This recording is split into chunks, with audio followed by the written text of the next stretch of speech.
उसके बाद हमारे पास एक इम्पोर्टेंट एमसीक्यूज है कि अरे जो होती है ना, एन अरे is a rectangular block of data.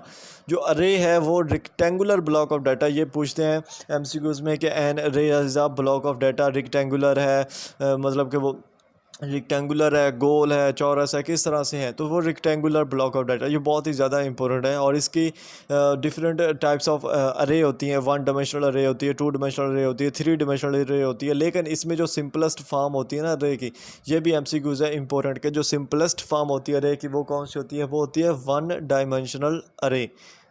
Next हम इन दोनों की एग्जांपल देख लेते हैं, जो वन डायमेंशनल अरे होती है और टू डायमेंशनल अरे होती है। अब अगर हम अल्फ़ाबेट लेटर्स की बात करें, जो हमारे पास ए बी सी है, तो इसकी अगर वन डायमेंशनल अरे बात करें तो इसकी जो वैल्यू आएगी वो 26 एलिमेंट्स आएगी। ये वन डायमेंशनल अरे होती है। ये बहुत ही सादा सिंपल जो होती है इसकी एग्जांपल होती है अरे की, ठीक है।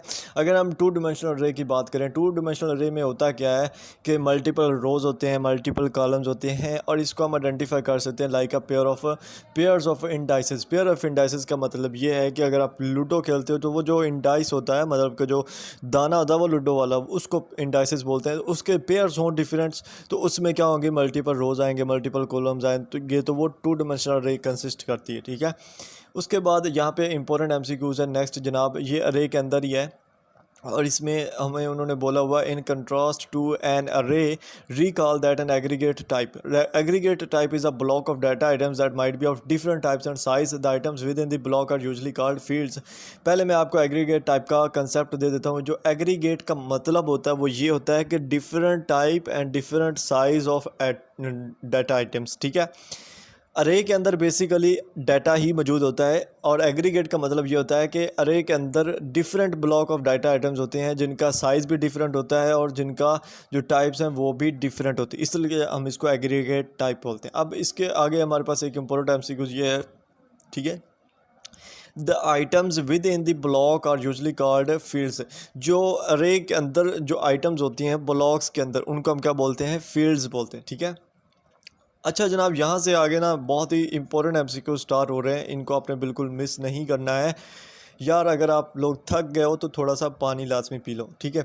यहाँ पे हमारे पास है कि लिस्ट। लिस्ट क्या होती है, list is a collection whose entries are arranged sequentially. List का मतलब होता है कि ऐसी तमाम एंट्रीज़ का कलेक्शन जिनकी जो अरेंजमेंट है वो सिक्वेंशली हो, यानी कि एक तरतीब से हो।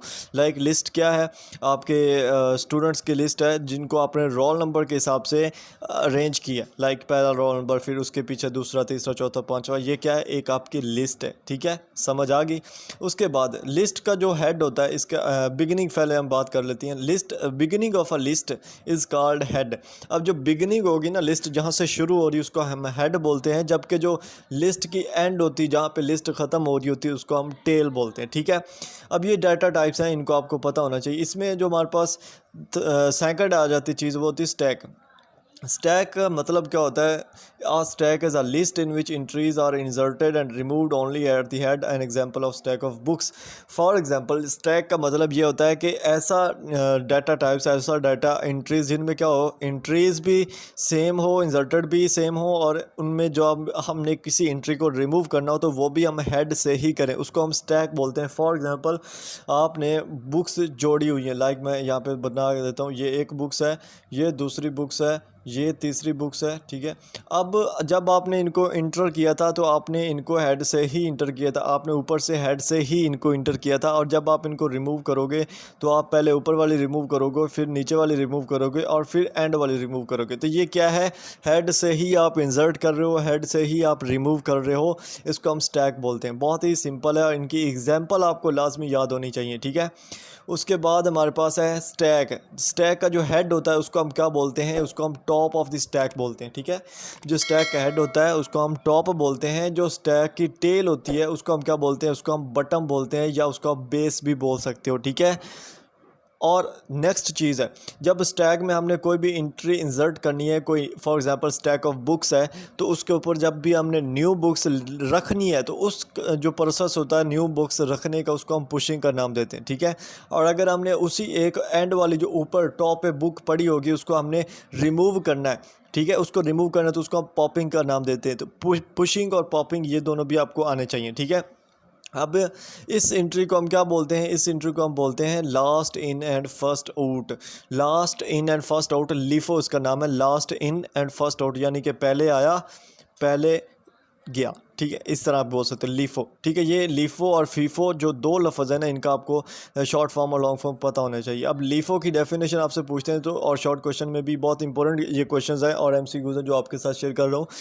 This LIFO characteristics means that a stack is deal with storing items that must be retrieved in the reverse order from which they were stored। मतलब स्टैक का ही डेफिनेशन उन्होंने बताई है कि इसमें क्या होता है कि जिस मेथड के ज़रिए हमने बुक्स को जोड़ा होता है ना एक दूसरे के ऊपर, सेम वही मेथड हम यूज़ करके उनको रिमूव कर रहे होते हैं, सेम उसी का रिवर्स यूज़ कर रहे होते हैं, ठीक है। तो ये लीफो मेथड होता है। उसके बाद हमारे पास होता है बैक ट्रेसिंग होती है। बैक ट्रेसिंग क्या होता है? The term back tracing refers to the process of breaking out of the system in the opposite order from which the system was entered। Back tracing, back यानी कि जो हमने top पे हमारी जो एंट्रीज़ है उससे हमने बैक की तरफ जा रहे हैं, या जो हमारे पास पहला प्रोसेस था उसके हमने अपोजिट चीज़ें यूज़ की हैं, अपोजिट ऑर्डर यूज़ किया है। फॉर एग्जांपल मैं आपको सिंपल बताता हूँ, हमारी जो गिनती है, हम गिनती गिन रहे हैं 1 से लेके 15 तक। अब हमने इसकी बैक ट्रेसिंग करेंगे तो हम क्या करेंगे, 15, 14, 13, 12, 11, 10, 9, 8 इस तरह से, ठीक है। ये बैक ट्रेसिंग है। तो ये सेम मेथड हम ऊपर वाला जो स्टैक का प्रोसेस है उसमें भी यूज़ करते हैं। अब जो लीफो का मेथड था, आपसे अगर पूछ लिया जाए जो लीफो का मेथड है हमारे पास, जो लीफो है ये किस मेथड में यूज़ होता है, तो आपको पता होना चाहिए जो स्टैक का मेथड है ना उसमें हम लीफो का जो करैक्टरिस्टिक्स है इसको हम यूज़ करते हैं, ठीक है। ये लीफो का कंसेप्ट हर चीज़ में यूज़ नहीं होता, ये स्टैक में यूज़ होता है। अब नेक्स्ट हमारे पास आ जाता है जो इम्पोर्टेंट है queue. A queue is a list in which the entries are removed only at the head and new entries are inserted only at the tail, people waiting to buy tickets at a theatre. Queue क्या होती है? Line होती है, ठीक है, simple line होती है। मैं आपको बना देता हूँ, ठीक है, पेंटर हूँ ना मैं। यहाँ पे आपकी लाइन लगी हुई है, बंदे हैं, ठीक है। ये जो लाइन लगी हुई है जनाब, इसमें आप तो नहीं हो कहीं पे वेट कर रहे हो, ठीक है। अब ये लाइन है, इसको हम क्वी बोलते हैं। इसमें जो एंट्रीज होती हैं remove only at the head. अब ये इस वाला जो पार्ट है, इसका जो पार्ट है ना, ये वाला पार्ट, ये क्या है? हेड है। और ये वाला जो पार्ट है ये इसका क्या है? टेल है। जब भी एंट्री यहाँ पे वो, क्योंकि टिकट्स यहाँ पे ले रहा है, ठीक है, अब यहाँ पे बंदा जब टिकट लेगा तो वो चलता बनेगा, ठीक है। ये बंदा गया तो ये इसने क्या किया है, इसने हेड से रिमूव हुआ है। और जो न्यू एंट्रीज आएंगे, जितने भी लोग आएंगे वो इस लाइन के पीछे से आएंगे, ठीक है, इस लाइन के पीछे से आएंगे और वो इंटर होंगे। तो ये इसका कोई जो एक लाइन होती है उसका कंसेप्ट होता है। तो ये चीज़ें होती हैं और इसकी एग्जांपल में आप डिफरेंट चीज़ें लिख सकते हो जो भी आपको जहन में आए, ठीक है। इसमें जो एक क्वी का जो कंसेप्ट है, इसके अंदर जो मेन कंसेप्ट यूज़ होता है वो हमारे पास होता है फीफो का मेन के first in and first out, ठीक है। जो पहले आया वही जाएगा पहले, ठीक है। इस फीफो का जो प्रोसेस है वो इसके अंदर यूज़ होता है, तो इसको आपको पता होना चाहिए। फीफो की डेफिनेशन भी आपको सेम वही डेफिनेशन है जो क्वी की है, यानी कि entries are removed from a queue in order in which they were stored, यानी जिस ऑर्डर में वो स्टोर्ड हुई थी उसी ऑर्डर में उनको रिमूव किया जाता है। जबकि जो लीफो होता है उसमें होता है कि entries are removed from a stack not from a queue. Stack से हम रिमूव करते हैं in the opposite order in which they stored, यानी कि उनमें जो ऑर्डर होता है ना हमारा जिसमें हमने उनको स्टोर किया होता है वो बिल्कुल अपोजिट होता है जिसमें हम उसको स्टोर करते हैं, ठीक है।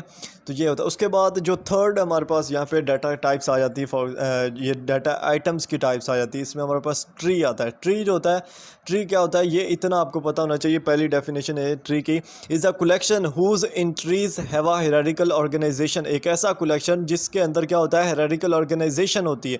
हायरार्किकल ऑर्गेनाइजेशन क्या होती है? ऐसा ट्री मैंने काफ़ी दफ़ा बनाया भी, आज फिर बना देता हूँ, ठीक है। ये हमारे पास जो है ना वो क्या है, हमारे पास रूट नोड आप कह सकते हो या टॉप नोड कह सकते हो। इसमें क्या है, हमारे पास ये ट्री आ रहा है, ठीक है, इसके आगे क्या है? शाखें बन रही, ठीक है। इसी तरह से एक और है इधर से, ये क्या है? इसकी शाखें बन रही है। तो ये क्या बन रहा है? ये हमारे पास ट्री है, ठीक है।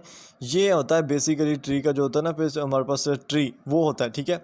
अब इसमें हायरार्किकल ऑर्गेनाइजेशन होती है जिसमें एंट्रीज को स्टोर किया जाता है। इसमें हमारे पास हर पोजीशन जो ट्री में होती है ना, हर पोजीशन उसको हम नोड बोलते हैं, ठीक है। और जो हमारे पास टॉप पे होगी, जो टॉप पे होगी उसको हम रूट नोड बोलेंगे, जो टॉप पे होगी उसको हम रूट नोड बोलेंगे। और जो इन nodes at the other extremes are called terminal nodes और द लीफ नोड्स, ठीक है। यानी कि जो टॉप पे होंगे उनके रूट नोड और जो नीचे होंगे उनको लीफ नोड्स बोलेंगे, ठीक है। ये ट्री का कंसेप्ट होता है। और इसमें आप मज़ीद देख लेते हैं, we often prefer to the number of the nodes in the longest path from the root to the leaf as the depth of the tree, ठीक है। अब जो हमारे पास रूट्स नोड्स हैं ना, नोड्स के जो नंबर हैं टॉप से लेके एंड तक, उसको हम जो पूरा प्रोसेस होगा, जो पूरा पाथ है, पूरा रास्ता है, उसको हम डेप्थ ऑफ द ट्री बोलते हैं, ठीक है।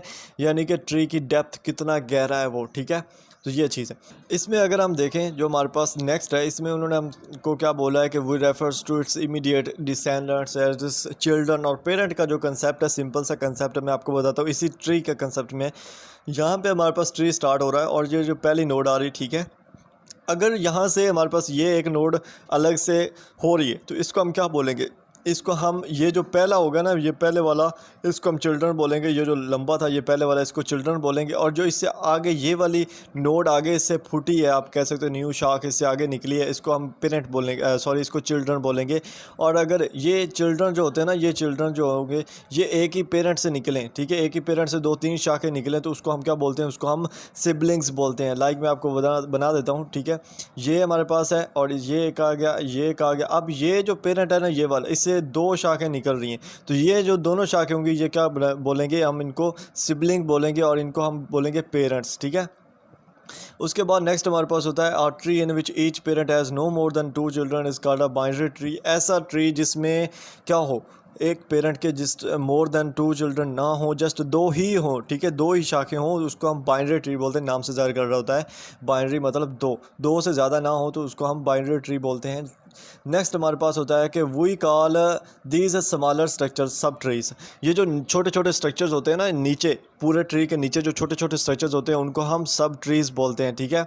उसके बाद नेक्स्ट जो हमारे पास है वो है ये कि each sub tree is called a branch from the parent. ये सेम है यार, वो आप ट्री जो दरख्त होता है ना, वो सेम वही कंसेप्ट है, जस्ट उसको उल्टा कर दो, जड़ें ऊपर कर दो, पत्ते नीचे कर दो, तो वो सेम कंसेप्ट है। इसमें जो हर सब ट्री होगी, यानी जो हर शाख होगी, उसको हम क्या बोलेंगे, ब्रांच बोलेंगे, ठीक है। उसके बाद नेक्स्ट जो हम हमारे पास है पॉइंटर। पॉइंटर क्या होता है, storage area that contains such as encoded address.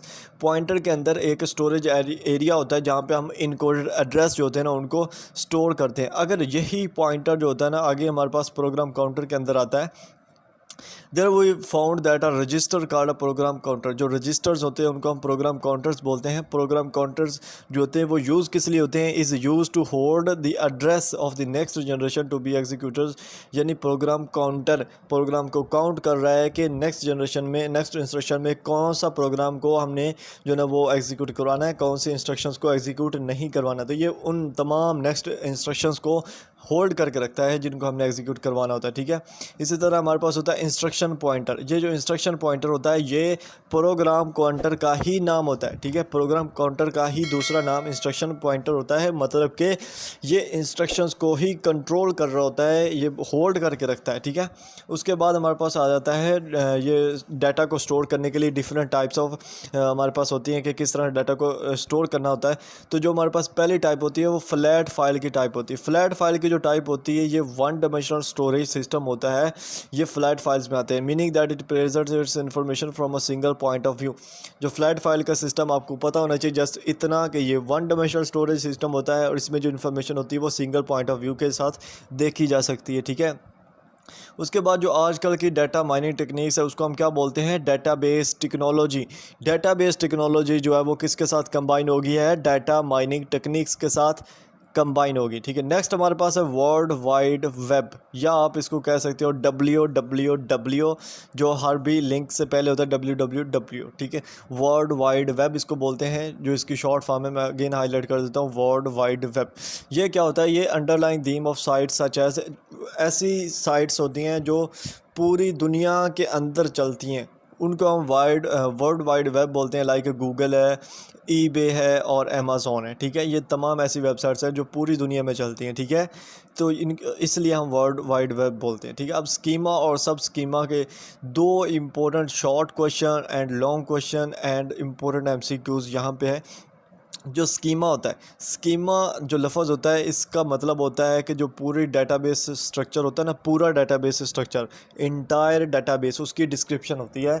यानी कि पूरे डेटाबेस स्ट्रक्चर के अंदर क्या क्या चीज़ें हैं, क्या किस तरह से उसको डेटाबेस सॉफ्टवेयर को मेंटेन करना है, किस तरह को उसको यूज़ करना है, पूरे डेटाबेस स्ट्रक्चर की, ठीक है। जितना भी डेटाबेस होगा उसको हम स्कीमा बोलते हैं, ठीक है। अगर हमारे पास वो पूरा जो डेटाबेस है उसके जस्ट थोड़े से पोर्शन की डिस्क्रिप्शन हो, डेटाबेस के अंदर थोड़े से पोर्शन की डिस्क्रिप्शन हो, तो उसको हम सब स्कीमा बोलते हैं। ये जो यूज़र होता है उसकी नीड के हिसाब से होता है, इसलिए हम इसको सब स्कीमा बोलते हैं, ठीक है। दोनों में डिफरेंस यही है, जो स्कीमा होता है वो इंटायर डेटाबेस के लिए यूज़ करते हैं, जबकि जो सब स्कीमा होता है वो only the portion of the database, ठीक है। वो सिर्फ कुछ पोर्शन होता है जो कि यूज़र की नीड के मुताबिक होता है, इसलिए हम उसको यूज़ करते हैं, ठीक है। नेक्स्ट हमारे पास जनाब है application, database application. Database application दो मेजर डेटाबेस की एप्लीकेशन होती हैं। एक होती है एप्लीकेशन लेयर और दूसरी होती है डेटाबेस मैनेजमेंट लेयर। दो लेयर्स हैं, दो मेजर एप्लीकेशंस हैं, ये आपको पता होना चाहिए, ठीक है। उसके बाद है हमारे पास यहाँ पे ये चीज़, the actual manipulation of database is accomplished by, जो डाटाबेस होता है ना उसको हैंडल करना, उसको मैनिपुलेट करना काफ़ी डिफ़िकल्ट होता है, ठीक है। और उसको मैनिपुलेशन करने के लिए जो बेस्ट टेक्निक यूज़ होती है वो कौन सी होती है, वो होती है डाटाबेस मैनेजमेंट सिस्टम, जिसको हम DBMS भी बोलते हैं। ये इसका नीचे आ गया, मैं इसको अगेन थोड़ा सा सेट कर देता हूँ। मतलब कि डेटाबेस को हम किस तरह यूज़ करते हैं, डेटाबेस को हम यूज़ कर सकते हैं in the case of database management system, DBMS, ठीक है। ये चीज़ आपको पता होनी चाहिए, सही है। उसके बाद हमारे पास इंपॉर्टेंट MCQs, जो कि आपको पढ़ने से ही पता चल जाएगा। The conceptual view of the database is called database model. एक जो डेटाबेस होता है उसकी जो कंसेप्चुअल व्यू होता है उसको हम क्या बोलते हैं भला, उसको हम बोलते हैं डेटाबेस मॉडल, ठीक है। डेटाबेस मॉडल ये बहुत ही इंपॉर्टेंट MCQs है, इसको आपने अच्छे से करना है। उसके बाद हमारे पास नेक्स्ट जनाब, हमारे पास जो यहाँ पे क्वेश्चन है रिलेशनल डेटाबेसेस से रिलेटेड। रिलेशनल डेटाबेसेस मॉडल जो होता है, data being stored in rectangular tables called relations. जो रिलेशनल डेटाबेस मॉडल होता है इसमें जो डाटा स्टोर्ड होता है वो रेक्टेंगुलर टेबल्स की शक्ल में होता है और उनको हम रिलेशंस बोलते हैं, ठीक है। ठीक है, बस इतना आपको पता होना चाहिए। इसमें हम मोस्टली जो स्प्रेडशीट्स होती है ना उनको डिस्प्ले करने के लिए यूज़ करते हैं, ठीक है। उसके बाद हमारे पास यहाँ पे एक होता है a pivotal step in designing a relational database is to design the relation making of the database.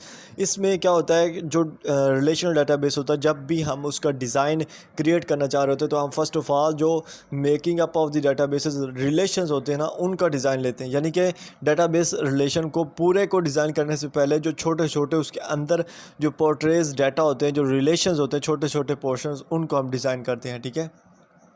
Next हमारे पास जनाब आ जाता है एम्प्लॉयर रिलेशन, ठीक है। ये इंपॉर्टेंट नहीं है, जस्ट आपने इसको देख लेना है, ये इंपॉर्टेंट नहीं है, ठीक है। अब मैं बात करता हूँ टपल्स की, और ये वाला इंपॉर्टेंट MCQs आता है, ठीक है, जिसमें वो मिसिंग करते हैं दो वर्ड्स को। यहाँ पे ये जो पहले वाला टपल्स है ये भी मिसिंग होता है, दूसरा भी टपल्स मिसिंग होता है। जो ऑप्शंस होते हैं उनमें ये दोनों एक ही ऑप्शन में ना, ये एक ही ऑप्शन में ये दोनों दिए होते हैं, ठीक है। तो उस वो वाला ऑप्शन इसका राइट होता है, यानी टपल्स टपल्स, ठीक है।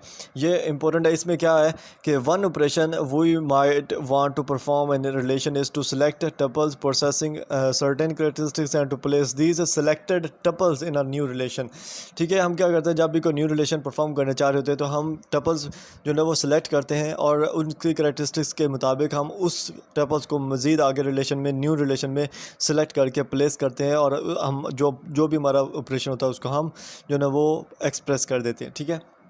तो ये चीज़ होती है। नेक्स्ट हम देख लेते हैं सिंपल सा, जो ये इंपॉर्टेंट MCQs है यहाँ पे, और ये चीज़ आपके कंसेप्ट में भी इजाफा करेगी। फर्स्ट जो हमारे पास ऑपरेशन होता है ना, सिलेक्ट ऑपरेशन होता है। सिलेक्ट ऑपरेशन में क्या होता है कि ये एक्सट्रैक्ट करता है रोज़ फ्रॉम द रिलेशन, ठीक है। रोज़ फ्रॉम द रिलेशन, जो रिलेशन होता है ना उससे रोज़ एक्सट्रैक्ट करने का जो मेथड होता है उसको हम सिलेक्ट ऑपरेशन बोलते हैं। इसी तरह जो प्रोजेक्ट ऑपरेशन होता है, प्रोजेक्ट ऑपरेशन में हम कॉलम्स को एक्सट्रैक्ट करते हैं रिलेशन से। किसको एक्सट्रैक्ट करते हैं? कॉलम्स को।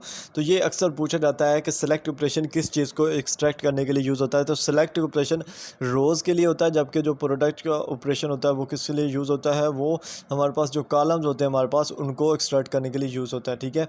फॉर एग्जांपल आपके पास यार डब्बा है, ये वाला डब्बा है, मैं बना देता हूँ सिंपल सा। ये डब्बा है ना आपके पास, तो इसमें जो डिफरेंट आपके हैं ठीक है। ये जो डब्बे होंगे, ये जो रोज़ होती है मैं बना देता हूँ, ठीक है। ये जो रोज़ होंगी, ये पहली वाली रोज़, इसको एक्सट्रैक्ट करेगा हमारा सिलेक्ट ऑपरेशन, ठीक है। और जो प्रोजेक्ट ऑपरेशन होगा, वो जो एक एक कालम होगा, ये जो लंबा होता है ना, ये कालम होते हैं, ऐसे ऐसे कालम होंगे और ऐसे रोज़ होती हैं, ठीक है। तो ये क्या करता है, ये उन कॉलम्स को एक्सट्रैक्ट करता है, ठीक है। तो ये इन दोनों का होता है। अब यहाँ पे इनकी एग्जांपल दी हुई है, तो इन प्रोजेक्ट एग्जांपल्स को आपने एक दफ़ा रीड आउट कर लेना। ये अक्सर पूछते हैं कि जो मतलब कि किस तरह से एक्सट्रैक्ट करना होता है। तो सैम्पल पेपर अगर आपने देखा है, सैम्पल पेपर की वीडियो, तो उससे आपको इसका मज़ीद कंसेप्ट मिलेगा, ठीक है। उसके बाद हमारे पास होता है this list is a newly created 2 columns relations called male. जो एक न्यूली क्रिएटेड लिस्ट होती है जिसमें हम 2 कॉलम रिलेशन बनाते हैं, उसको हम क्या बोलते हैं, उसको मेल बोलते हैं, MEL मेल। ये ईमेल वाला मेल नहीं है, ये जस्ट मेल है जिसमें हम क्या कर रहे होते हैं, 2 न्यू कॉलम्स बना रहे होते हैं, ठीक है। उसके बाद हमारे पास आ जाता है object oriented database. Object oriented database ये क्या है, इसमें क्या होता है कि हम ऑब्जेक्ट्स को कंसिस्ट करते हैं जो कि एक दूसरे के साथ लिंक्ड होते हैं, एक दूसरे के साथ रिलेशनशिप रिफ्लेक्ट कर रहे होते हैं। हम उन तमाम ऑब्जेक्ट्स को कंसिस्ट करके एक मॉडल बना देते हैं जिसको हम ऑब्जेक्ट ओरिएंटेड डाटाबेस का मॉडल बोलते हैं। जो हमने पहले चीज़ें पढ़ी थी ना, ऑब्जेक्ट ओरिएंटेड पैराडियम, वो वाली चीज़ ये बिल्कुल नहीं। इसमें जस्ट हम ये कर रहे हैं कि जो ऑब्जेक्ट्स होंगे जो एक दूसरे के साथ रिलेशनशिप में हैं, मतलब कि उनके अंदर एक दूसरे की कैरेक्टरिस्टिक्स हैं, एक दूसरे के साथ लिंक्ड है, उनको हम इकट्ठा करके एक डाटाबेस बना देंगे, ठीक है। तो जो नेक्स्ट क्वेश्चन है यहाँ पे हमारे पास, वो क्वेश्चन है कमिट पॉइंट का। और इसमें क्या है, the point at which all the steps in a transaction have been recorded. मतलब कि एक ट्रांजैक्शन आप कर रहे हो, उसमें जितने भी स्टेप्स आप कर रहे हो उनको रिकॉर्ड किया जा रहा है। ये मतलब कि आपके ट्रांजैक्शन का टाइम क्या था, आपकी ट्रांजैक्शन किस दिन हुई, कितने पैसों की हुई, वो सारी जो चीज़ें रिकॉर्ड हो रही हैं उसको हम क्या बोलते हैं, उसको हम कमिट पॉइंट बोलते हैं, ठीक है। कमिट पॉइंट बोलते हैं इसको। नेक्स्ट जो हमारे पास यहाँ पे है वो है रूल बैक और cascading rule back. Rule back क्या होता है कि जब डेटाबेस मैनेजमेंट सिस्टम में कोई भी चीज़ हम फाउंड करते हैं with the partially execution transactions that can not be completed, यानी कि ऐसी ट्रांजैक्शन जो बिल्कुल कंप्लीट नहीं हुई है, अभी हाफ हुई है, ठीक है। उस केस में जो हमारे पास लॉग होता है उसको हम रूल बैक का नाम देते हैं। और इसका मतलब होता है कि जो एडिशनल ट्रांजैक्शन होती हैं वो भी रूल बैक हो सकती है। और अगर इस तरह होता है कि इसकी वजह से जो दूसरी ट्रांजैक्शन है वो भी रूल बैक हो सकती हैं, तो हम इस प्रॉब्लम को क्या बोलते हैं, कास्केडिंग रूल बैक बोलते हैं, ठीक है। सिंपल अपने लफ्ज़ों में मैंने बता दिया है। उसके बाद हमारे पास नेक्स्ट क्वेश्चन है कार्ड लॉक्स का। इसमें क्या होता है कि protocol in which the items within a database that are currently being used by some transactions are marked as such and these marks are called locks. मतलब कि कुछ जब एक ट्रांजैक्शन हो रही होती है तो उसके अंदर कुछ प्रोटोकॉल्स होते हैं जो क्या कर रहे होते हैं, वर्क कर रहे होते हैं, उसके अंदर यूज़ हो रहे होते हैं। और जब एक ट्रांजैक्शन हो रही होती है, वो जो प्रोटोकॉल्स है वो तो मतलब उसके अंदर यूज़ हो रहे हैं, तो वो उसके लिए लॉक हैं। यानी कि कोई दूसरी ट्रांजैक्शन अक्कर होना चाहे तो उसके लिए वो लॉक है, तो उसको हम क्या बोलते हैं, कॉल्ड लॉक्स बोलते हैं, मतलब कि सिंपल लॉक्स बोलते हैं। अब यहाँ पे हमारे पास एक इंपॉर्टेंट एमसीक्यूज वो ये है कि जो लॉक्स होता है उसकी कितनी टाइप्स होती हैं। 2 कॉमन टाइप्स होती हैं लॉक्स की, एक होता है शेयर्ड लॉक्स, एक होता है एक्सक्लूसिव लॉक्स, ठीक है। अब जो इसमें हमारे पास सबसे पहला लॉक होता है शेयर्ड लॉक, इसमें और एक्सक्लूसिव लॉक जो होता है इसमें क्या डिफरेंस है। पहला जो होता है इसमें हमारे पास होता है कि if the transaction is not going to alter data item, मतलब जो ट्रांजैक्शन हो रही है उसमें जो डाटा आइटम्स है वो उनको तब्दील ना करे, तो इसको हम क्या बोलते हैं, शेयर्ड एक्सेस बोलते हैं। मतलब कि उसने एक दूसरे के साथ शेयर कर लिया और कोई तब्दीली नहीं की, इसको हम शेयर्ड लॉक्स बोलते हैं, ठीक है। और इसमें जो डाटा होता है वो सेम टू सेम नज़र आता है हमें। जबकि जो दूसरी होती है ना, एक्सक्लूसिव लॉक जो होता है हमारे पास, ठीक है। एक्सक्लूसिव लॉक इसमें क्या होता है, ये क्या कर देता है, ये जो डाटा आइटम्स होता है उनको चेंज कर देता है, ठीक है। और इसमें meaning that it must be only, ठीक है, it must be only transaction with access to the data. ये सिर्फ वो ट्रांजैक्शन रखता है जो एक्सेस करती है डाटा को, तो इसको हम एक्सक्लूसिव एक्सेस बोलते हैं, ठीक है, या एक्सक्लूसिव लॉक्स भी आप कह सकते हो। नेक्स्ट हम देखते हैं यहाँ पे एक चीज़ आपको पता होना चाहिए कि वाउंड वेट प्रोटोकॉल जो होता है इसका मतलब क्या होता है। वाउंड वेट प्रोटोकॉल जो होता है इसका मतलब होता है कि जो ओल्ड ट्रांजैक्शन चल रही होती है ना, ओल्ड ट्रांजैक्शंस वो क्या करती हैं, वो यंग ट्रांजैक्शंस को पहले, ठीक है, यंग ट्रांजैक्शंस जो होती हैं वो वेट करती हैं ओल्ड ट्रांजैक्शंस का, आप ऐसा कह सकते हो। इसमें जो है ना छोटे बड़े का कंसेप्ट है, यानी कि जो छोटे बच्चे हैं वो क्या करते हैं, वो बड़े लोगों का गुजरने का इंतज़ार करते हैं। जब बड़ी ट्रांजैक्शंस अक्कर हो जाती है उसके बाद यंग ट्रांजैक्शंस होती हैं, तो इसको वाउंड वेट प्रोटोकॉल भी बोलते हैं। ठीक है, सिंपल अपने लफ्ज़ों में जो चीज़ समझाई जाए वो आपको ज़्यादा याद रहेगी। उसके बाद इंपॉर्टेंट एमसीक्यूज़ हमारे पास यहाँ पे है, the end of the sequential file. जो एंड है हमारे पास सिक्वेंशियल फाइल जो होती है, सिक्वेंशियल फाइल क्या होती है, ऐसी फाइल जिसमें जो डाटा आइटम्स हो वो एक ही तरतीब से जो है ना वो उसमें लगाया गया हो, अरेंज किया गया हो, उसको हम सिक्वेंशियल फाइल बोलते हैं। तो इस सिक्वेंशियल फाइल का जो एंड होता है उसको हम बोलते हैं ई ओ एफ। ठीक है, E O F mean end of file.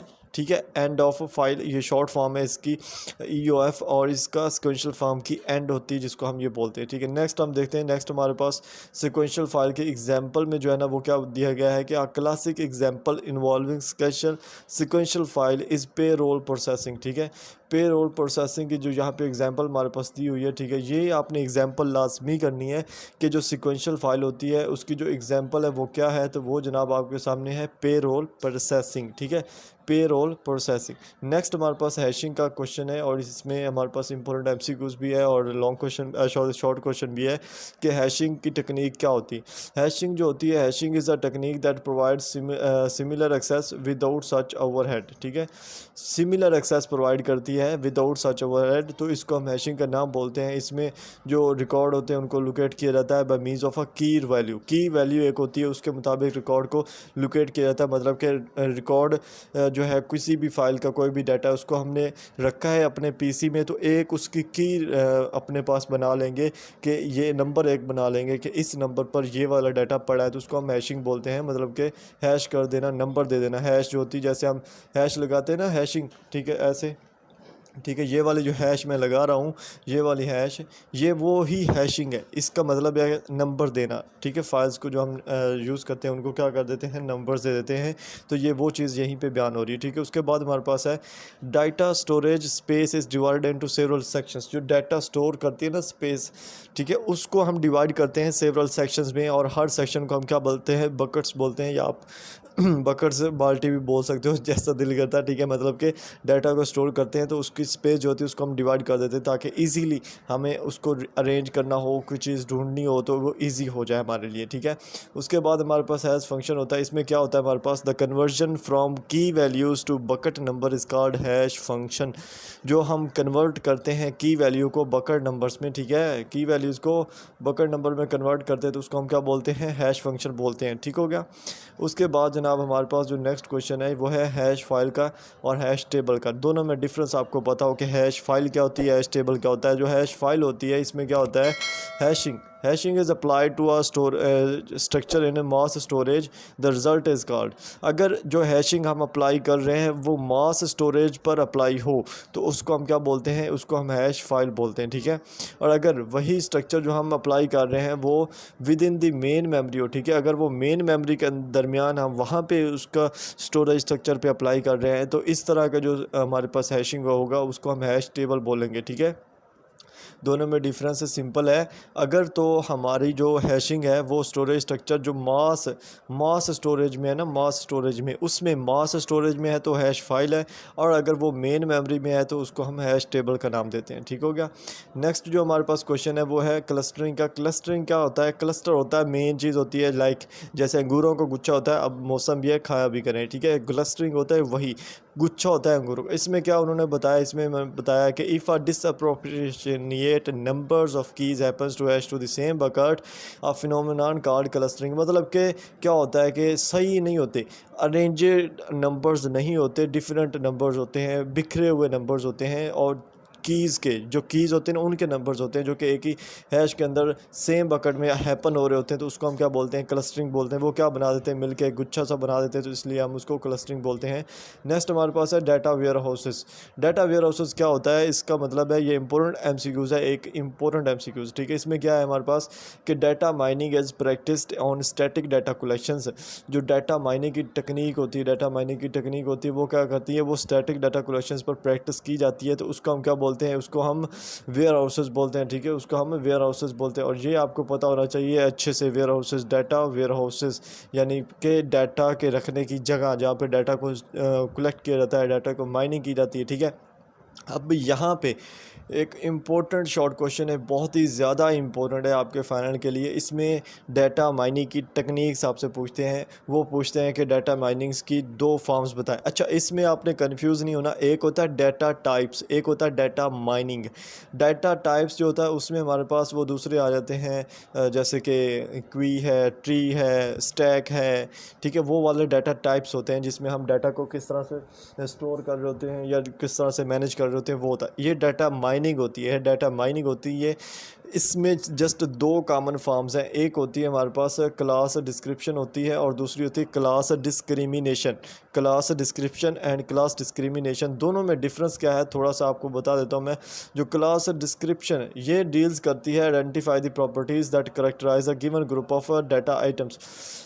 Class description क्या डील करती है, identified properties that characterise a given group of data items, ठीक है, जो एक ही ग्रुप के अंदर जो डाटा आइटम्स दी हुई हैं उनकी प्रॉपर्टीज़ को जो आइडेंटिफाई करना है वो क्लास डिस्क्रिप्शन कहलाता है, ठीक है। अब जो क्लास डिस्क्रिमिनेशन होता है ये क्या डील्स करता है, ये जो प्रॉपर्टीज़ होती हैं ना उनको मज़ीद आगे डिवाइड्स करता है टू ग्रुप्स में, ठीक है, उसको मज़ीद आगे डिवाइड करता है टू ग्रुप्स में। अगर आप अपने लफ्ज़ों में इस क्लास डिस्क्रिप्शन का लफ्ज़ का मतलब निकालो ना अपने वर्ड में, अपने दिमाग में, तो मैं आपको बताता हूँ क्लास डिस्क्रिप्शन मतलब कि क्लास क्या है, ग्रुप ऑफ डाटा आइटम्स है, और डिस्क्रिप्शन क्या है कि उसमें क्या क्या चीज़ें मौजूद है, उसकी करेक्टरिस्टिक्स क्या है, उसकी प्रॉपर्टीज़ क्या है, यानी कि उसको डिस्क्राइब करना है क्लास को, ठीक है। तो यही इसमें होता है। और जो क्लास डिस्क्रिमिनेशन होता है, डिस्क्रिमिनेशन मीन के जो हमने प्रॉपर्टीज़ आइडेंटिफाई कर ली क्लास डिस्क्रिप्शन में, उसी को क्या कर देगा, मज़ीद डिवाइड्स कर देगा टू ग्रुप्स में, ठीक है, सिंपल है। उसके बाद हमारे पास क्लस्टर एनालिसिस आ जाता है। कुछ एनालिसिस के यहाँ पे प्रोसेसेस हैं, ये जो एनालिसिस के प्रोसेसेस हैं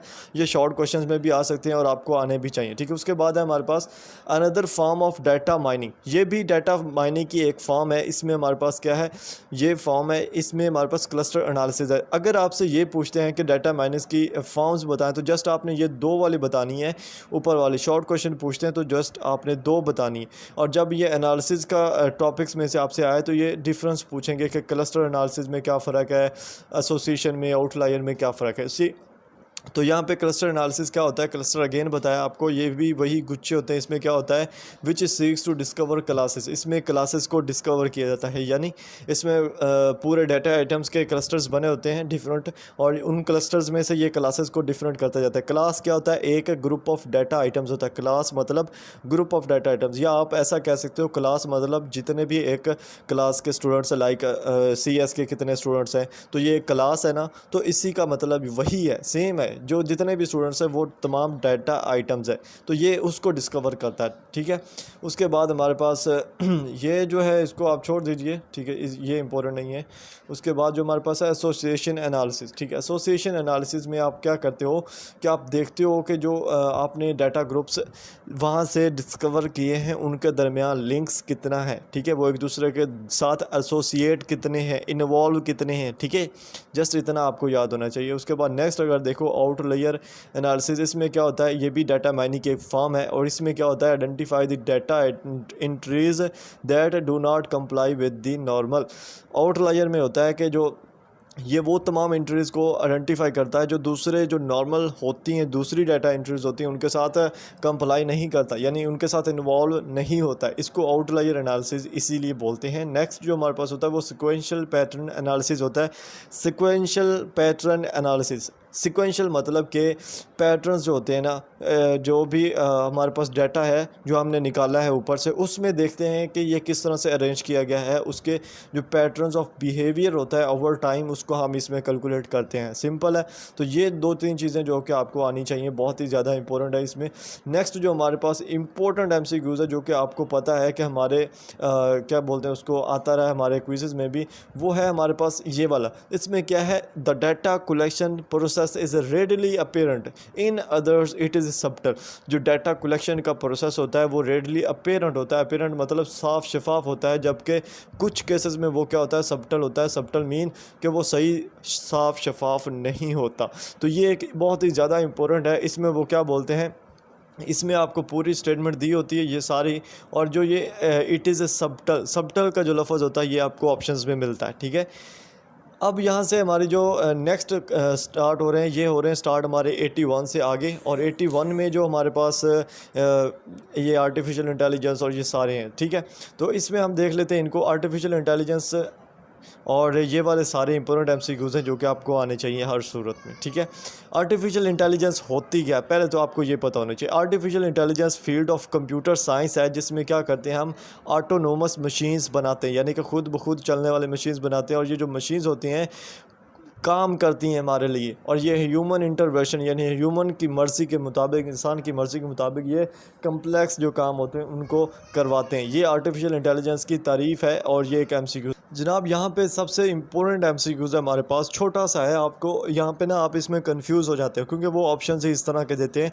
इसमें जो क्वेश्चन होता है वो होता है कि AI मतलब artificial intelligence is to make, helping to make, ये जो रोबोट्स वाला ऑप्शन होता है ये नीचे होता है, और मज़ीद भी नीचे ऑप्शंस दिए होते हैं लाइक कार्स है, रोबोट्स है, इसके अलावा और भी ऑप्शंस जो कि AI बनाता है, लेकिन हमने हैंड आउट्स के अकॉर्डिंग चलना होता है। तो हमारे पास जो इसका राइट ऑप्शन आता होता है वो क्या होता है, AI is helping to make robots, ठीक है। रोबोट्स बनाने के लिए ज़िक्र किया है, हमारे रोबोट्स का ही जिक्र है हमारी किताब में, तो आपने रोबोट्स को ही लेके चलना है ओनली ऑन, ठीक है।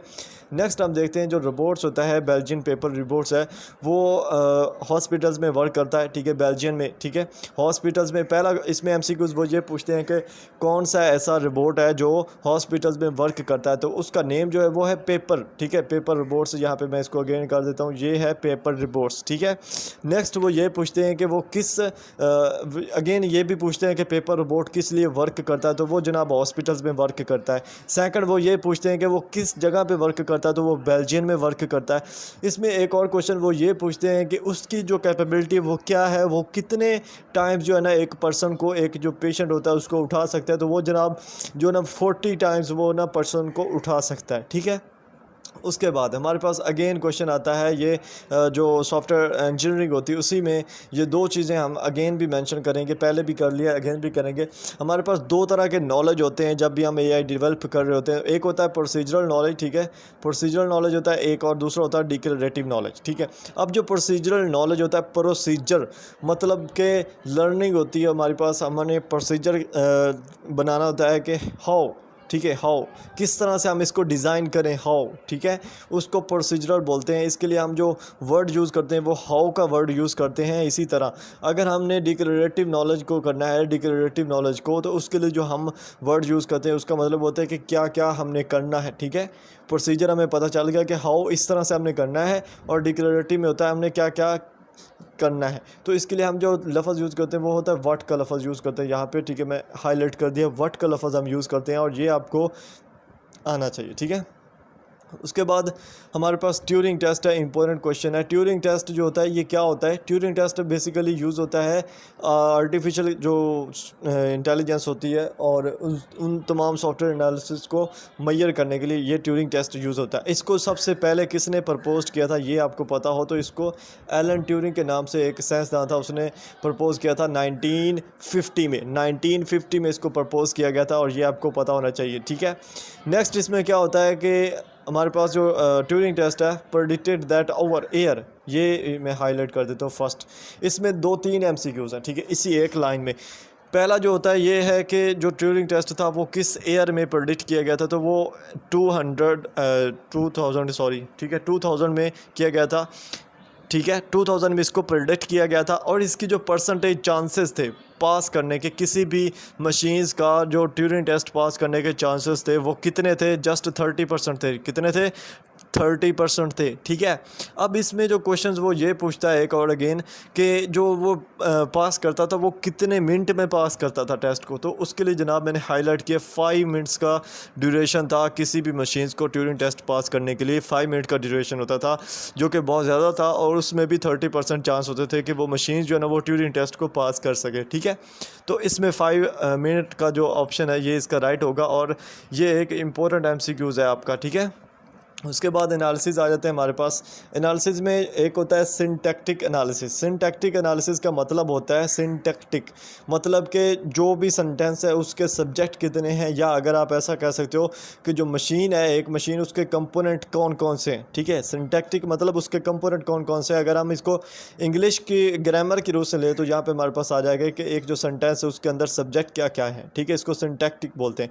इसी तरह जो सिमनेटिक होता है, सिमनेटिक यहाँ पे सिमनेटिक का मतलब होता है कि उसका मीनिंग क्या है। ग्रामर की रूल से जो हर वर्ड है उसका जो ग्रामेटिकल रूल है, ईच वर्ड, ठीक है, grammatical rule of each word वो क्या है, ये हमें आना चाहिए। इसको सिमनेटिक एनालिसिस बोलते हैं। ठीक है पानी पी लो यार। उसके बाद है हमारे पास कंटेक्चुअल एनालिसिस। कंटेक्चुअल एनालिसिस होता है, इसमें होता है it is the at this level what the context of the sentence is brought into the understanding process. Contextual analysis, contextual, context का मतलब है कि जो कंटेक्स्ट होगा सेंटेंस का, सेंटेंस जो सेंटेंस है ना उसका जो कंटेक्स्ट है, यानी कि उसका जो पूरा वो लिखा हुआ लफ्ज़ है उसका मतलब क्या है। ठीक है, उसका मतलब बनता क्या है, उसको हम कंटेक्चुअल एनालिसिस बोलते हैं। ठीक है, और उसको हम अपने अंडरस्टैंडिंग प्रोसेस के मुताबिक उसको देखते हैं। ठीक है, उसके बाद हमारे पास आ गया यहाँ पे इंफॉर्मेशन रिट्राइवल और इंफॉर्मेशन एक्सट्रैक्शन। ठीक है, इंफॉर्मेशन रिट्राइवल और इंफॉर्मेशन एक्सट्रैक्शन दो तरह के प्रोसेसेस होते हैं। पहला जो इंफॉर्मेशन रिट्राइवल का प्रोसेस है ये रेफर्स करता है कि to the task of identifying documents that relate to the topic at hand. Information retrieval में ये होता है कि हम देखते हैं कि जो हमारे पास डॉक्यूमेंट है उसमें क्या चीज़ें हैं क्या नहीं है। ठीक है, जस्ट इतना। ये जो है ये इंपॉर्टेंट एमसीक्यूज नहीं है, इसको मैं जो है ना वो बस ऐसे रहने देता हूँ, आप एक दफ़ा पढ़ लीजिएगा, इंपॉर्टेंट नहीं। ठीक है, नेक्स्ट हमारे पास पॉजिटिव इम्पैक्ट्स और नेगेटिव इम्पैक्ट्स की बात करेंगे हम। इसको मैं आपको हैंड आउट से दिखा देता हूँ, ईजी हो जाएगा। तो यहाँ पे मैं आपको बता देता हूँ कुछ जो चीज़ें वहाँ पे मिसिंग है। एक तो चीज़ यहाँ पे पहले ये मिसिंग है, मैं आपको बताऊँ, जो सोसाइटी के ऊपर इम्पैक्ट होता है सीएस का, पॉजिटिव भी होता है और नेगेटिव भी होता है। अब इसमें जो उन्होंने एमसीक्यूज पूछा हुआ था वो ये है पॉजिटिव इम्पैक्ट के फास्टर रिस्पांस टाइम्स। ठीक है, ये वाला जो मैंने हाईलाइट किया वो पूछते हैं कि सीएस की मदद से हमने रिस्पांस टाइम्स हमारा फास्ट हुआ है, कौन कौन सी उसमें चीज़ें आ जाती हैं। तो उसमें ईमेल था, इंस्टेंट मैसेजिंग था और चैट था, ये तीनों चीज़ें उसमें आ जाती हैं। तो उसका जो राइट आंसर होता है वो ऑल ऑफ दीज होता है। ठीक है, अगर नेगेटिव इम्पैक्ट में बात करें तो इसमें सबसे पहला जो नेगेटिव इम्पैक्ट था वो था मोटापा होना, ओबेसिटी, यानी कि पीपल क्या करते हैं एक ही सीटिंग पोजीशन में बैठे रहते हैं और उनके जो चांसेस होते हैं मोटा होने के वो क्या होते हैं, ज़्यादा होते हैं ओबेसिटी के। ठीक है, उसके बाद इसका जो एक दूसरा नेगेटिव इम्पैक्ट ये था कि जो हमारा प्राइवेट इंफॉर्मेशन पर एक्सेस है, ठीक है, मतलब हमारी जो पर्सनल इन्फॉर्मेशन है उस पर सीएस की वजह से एक्सेस भी इजी हो गया है। ठीक है, एक ये था। और उसके अलावा जो थर्ड इसमें हमारा नेगेटिव इम्पैक्ट एमसीक्यूज में आया हुआ वो ये था कि जो बैंक अकाउंट है, hacking bank account and transfer money to your account is become so easy by help of the CS. ठीक है, ये नेगेटिव इम्पैक्ट था, इसको भी आपको पता होना चाहिए कि हैकिंग जो बैंक हैकिंग है वो इसकी वजह से ईजी होगी। ठीक है, नेक्स्ट जो इसी में पॉजिटिव इम्पैक्ट मैं आपको बताने वाला था, इसमें पॉजिटिव इम्पैक्ट आपको सारे ही हैं। ठीक है, और इसमें एक जो आपको एमसीक्यूज आता होता है अक्सर वो ये है कि हम घर बैठे रिपोर्ट्स हासिल कर लेते हैं, किसकी मदद से, ईमेल्स की मदद से। ईमेल्स की मदद से आप हासिल कर लेते हो, अब तो हर तरह ही आप हासिल कर सकते हो। ठीक है, उसके बाद इसमें नेगेटिव इम्पैक्ट्स में से एमसीक्यूज ज़्यादा आए थे, वो मैं आपको बता देता हूँ। पहला जो इसमें नेगेटिव इम्पैक्ट है वो होता है आई साइट वाला। ठीक है, eye is not meant to look 2D for amount of time. ठीक है, यहाँ पे जो आई है, जो आँख है हमारी, वो इस मकसद के लिए नहीं बनाएगी कि जो 2D होती है ना, LCDs 2D LCDs उनको लॉन्ग टाइम देख सके। ठीक है, ये जो 2Ds वाला है ये ऑप्शन में होता है, उसमें 2D 3D 4D इस तरह से ऑप्शंस होते हैं। तो 2D इज़ राइट ऑप्शन कि eye is not mean to look 2D for long amount of time. ठीक है, इससे आई डिजीज़ के इंक्रीज़ होने का ख़तरा होता है। ठीक है, उसके बाद इसमें जो और कोई नहीं है, आई थिंक ये सारे हैं बहुत, यही मेन इंपॉर्टेंट है जो इसमें मैंने आपको बताया। ठीक है, नेक्स्ट हम अगेन चलते हैं अपने पीछे। यहाँ पे आप इसको भी मैं आपको उधर से पढ़ा देता हूँ, सिंपल है। नेगेटिव इम्पैक्ट्स जो इन्वायरमेंट्स में होते हैं। ठीक है, पॉजिटिव इसमें का जो इम्पैक्ट्स होता है सीएस का इन्वायरमेंट पर, उसमें जो सबसे पहला होता है, ये दो इम्पोर्टेंट एमसीक्यूज हैं और आपको समझने में ही इसमें थोड़ी सी स्टूडेंट्स मिस्टेक करते हैं। पहले जो मिस्टेक होती है वो ये है कि American use about 80 pounds of paper पर पर्सन पर ईयर। अमेरिका क्या कर रहा है, 680 पाउंड्स का जो पेपर है वो हर साल हर बंदे पर यूज़ कर रहा है। 680 पाउंड का, ये जो 680 पाउंड का लफ्ज़ है ये आपको ऑप्शंस में मिलता है, ये राइट ऑप्शंस है। ठीक है, एक क्वेश्चन हो गया यहाँ पे। नेक्स्ट जो क्वेश्चन है यहीं पे हमारा, this amount to about 85 million tons of paper or 2 billion trees. अब ये जो 680 पाउंड्स का पेपर है इसकी जो टोटल अमाउंट बनती है वो कितनी बनती है, 85 मिलियन टन्स ऑफ पेपर बनता है। पेपर की मदद से अगर हम देखें, पेपर की मदद से जो पेपर इसमें यहाँ पे खर्च हो रहा है वो 85 मिलियंस बनता है। ठीक है, और अगर हम उसको ट्रीज़ में लेके आएँ, पेपर से आगे ट्रीज़ में लेके आएँ तो वो 2 बिलियन ट्रीज़ बनते हैं। ठीक है, 2 बिलियन ट्रीज़ का नुकसान होता है, ये आप ऐसा कह सकते हो। ठीक है, अब उसके बाद एक और क्वेश्चन होता है अमेरिका, ये अमेरिका से रिलेटेड है कि अमेरिका जो होता है वो हर साल का कितना जो हाउस होल्ड होता है जिसमें पेपर होते हैं, पीसेज ऑफ पेपर होते हैं, वो फेंकता है। तो 13,000, ठीक है, 13,000 पीसेज ऑफ पेपर होता है जो वो फेंक देता है। ठीक है, और उसमें अगर उस 13,000 पीसेज को हम ट्रीज़ में कन्वर्ट करें तो वो 1 बिलियन ट्रीज़ बनते हैं। ठीक है, 13,000 पीसेज ऑफ पेपर को अगर हम ट्रीज़ में कन्वर्ट करें तो वो 1 बिलियन ट्रीज़ बनते हैं। ठीक है, ये इसमें पॉजिटिव इम्पैक्ट है जो इम्पोर्टेंट है। ठीक है, अगर नेगेटिव इम्पैक्ट में आए तो पहला जो क्वेश्चन होता है वो आपको यहाँ पे इम्पोर्टेंट MCQs भी पूछते हैं। वो पूछते हैं कि ई वेस्ट क्या होता है। ई वेस्ट का मतलब होता है इलेक्ट्रॉनिक वेस्ट, मतलब कि जितने भी कंप्यूटर हो गया या टेक्निकल इश्यूज़ हो गए या टेक्निकल चीज़ें होगी जिसमें CS का किरदार है, उन तमाम टेक्निकल चीज़ों के जो मटेरियल्स बच जाता होता है, जो एक्सट्रैक्शंस होती है, जो क्या करती हैं, जो कंपनीज बाहर फेंक देती हैं, उसमें गोल्ड होता है, सिल्वर होता है, कॉपर होता है, और ये एक जगह पे ऐसा कूड़ा बन के फेंक दिया जाता है। तो ये हज़ार्डस होता है।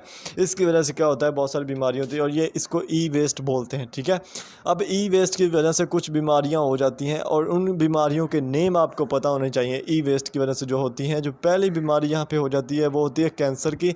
स्किन कैंसर होता है, ब्रेन डैमेज होता है, लंग कैंसर हो जाता है और किडनी डिजीज़ हो जाती है, सांस की बीमारियाँ भी हो जाती होती हैं। तो ये ई वेस्ट की बीमारियाँ होती हैं। तो ये चीज़ें आपके शॉर्ट क्वेश्चन भी हैं और इंपॉर्टेंट MCQs भी हैं जो कि आपके यहाँ से क्लियर हो गए होंगे। ठीक है, नेक्स्ट हम उधर से ही देखते हैं। ठीक है, ये आपको मैंने करवा दिया है पॉजिटिव इम्पैक्ट, एथिकल इश्यूज़। ठीक है, यहाँ से हम स्टार्ट करते हैं एथिकल इश्यूज़ से।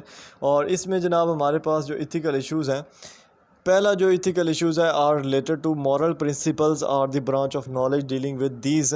एथिकल इश्यूज़ जो होती हैं वो मॉरल प्रिंसिपल के साथ डील करते हैं। किसके साथ डील करते हैं, मॉरल प्रिंसिपल्स के साथ डील करते हैं। ठीक है, अब 3 तरह के हमारे एथिकल इश्यूज़ होते हैं। ये आपको टाइप्स जो है ना इथिकल इश्यूज़ की ये पता हो कि कितनी है, 3 है। कौन कौन सी है, प्राइवेसी है, डिजिटल ओनरशिप है और डाटा गैदरिंग है। 3 इसकी इथिकल इश्यूज़ की टाइप्स है। अब इसमें हम देखेंगे कि क्या क्या चीज़ें हैं। फर्स्ट जो हमारी होती है वो सॉफ्टवेयर लाइसेंसेज होते हैं। सॉफ्टवेयर लाइसेंसेज की अगर बात करें तो इसमें हमारे पास आ जाता है typically provide end user with the right to 1 और more copies of the software without violating copyrights. आपको पहले भी बताया था, सॉफ्टवेयर लाइसेंस का मतलब ये है कि एक सॉफ्टवेयर पेड पर है और उसका जो कंपनी है ना, ऑनर कंपनी जो है वो हमें क्या करती है, हम पैसे देते हैं, हमें उसका एक्सेस दे देती है और हम उसको इजीली यूज़ कर सकते हैं अपने फ़ायदे के लिए। तो यहाँ पे वो क्या कर रही है, हमें एंड यूज़र जो होते हैं हमें उन्हें राइट देती है कि वो उसकी एक कॉपी को यूज़ कर ले विदाउट वायलेटिंग कॉपीराइट से। इसको सॉफ्टवेयर लाइसेंसेस बोलते हैं। ठीक है, उसके बाद सॉफ्टवेयर लाइसेंस जो होते हैं इनकी कुछ टाइप्स होती हैं। कौन कौन सी होती हैं ये आपको पता हो। इसकी जो टाइप्स होती है उसमें प्रोप्रिएटरी होती है, फ्री होती है और ओपन सोर्स होती है। ये 3 तरह की टाइप्स होती है सॉफ्टवेयर लाइसेंसेस में और इनका आपको पता होना चाहिए। ठीक है, ये इंपॉर्टेंट MCQs है। नेक्स्ट जो इंपॉर्टेंट MCQs है जो कि आपसे शॉर्ट फॉर्म, इसकी फुल फॉर्म पूछी जाती है, COPPA कॉपा।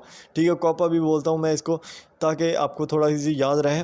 इसके आपको फुल फॉर्म पूछी जाती है तो इसके आपको फुल फॉर्म पता होनी चाहिए। Children online privacy protection act, children online privacy protection act इसको बोलते हैं। इसी तरह इसका जो जुड़वा भाई है, भाई मेरे यहाँ पे हीपा है। ठीक है, ये हड़प्पा नहीं है, हीपा है। ठीक है, तो इसका मतलब क्या होता है कि health insurance portability and accountability act, health insurance portability and accountability act, इनका आपको पता होना चाहिए। उसके बाद इन्हीं का जो थर्ड यहाँ पे इम्पोर्टेंट या हमारे पास शॉर्ट फॉर्म जिसकी आप फुल फॉर्म पूछी जाती है, ECPA। ठीक है, ECPA जो हमारे पास है इसकी जो फुल फॉर्म होती है वो होती है इलेक्ट्रॉनिक कम्युनिकेशंस प्राइवेसी एक्ट। ठीक है, इलेक्ट्रॉनिक कम्युनिकेशंस प्राइवेसी एक्ट। उसके बाद एक और इम्पोर्टेंट जो होता है इंटेलेक्चुअल प्रॉपर्टी का मतलब क्या होता है, आईपी, ठीक है। आईपी इसकी शॉर्ट फॉर्म होती है, इंटेलेक्चुअल प्रॉपर्टी। इसका क्या मतलब होता है, इंटेलेक्चुअल क्या होता है, इंटेलेक्चुअल जहाँ पे भी आता है उसका मतलब होता है आपकी जहनत, मफाहमत, आपका जो नॉलेज होता है, आपके जो आइडियाज़ होते हैं, आपकी जो इन्फॉर्मेशन होती है, उसको हम इंटेलेक्चुअल प्रॉपर्टी बोलते हैं। ये तीनों चीज़ें इसमें आ जाती होती हैं, ठीक है। और उसके बाद हम देखते हैं हमारे पास जो यहाँ पे नीचे है इंटेलेक्चुअल प्रॉपर्टी राइट्स, जिसको हम आईपीआर बोलते हैं, ठीक है। इंटेलेक्चुअल प्रॉपर्टीज राइट्स, इसमें क्या होता है कि इसमें जो लीगल राइट्स दिए जाते हैं which protects the owners of IP. जो ऑनर्स होता है उसकी जो आईपी होती है, आईपी का मतलब होता है वही जो ऊपर आपको बताया हो, यानी कि इसमें आप अगर ले आओ तो इसको हम जो हमारे होते हैं ना वो यार क्या बोलते हैं आर्टिकल्स, ठीक है।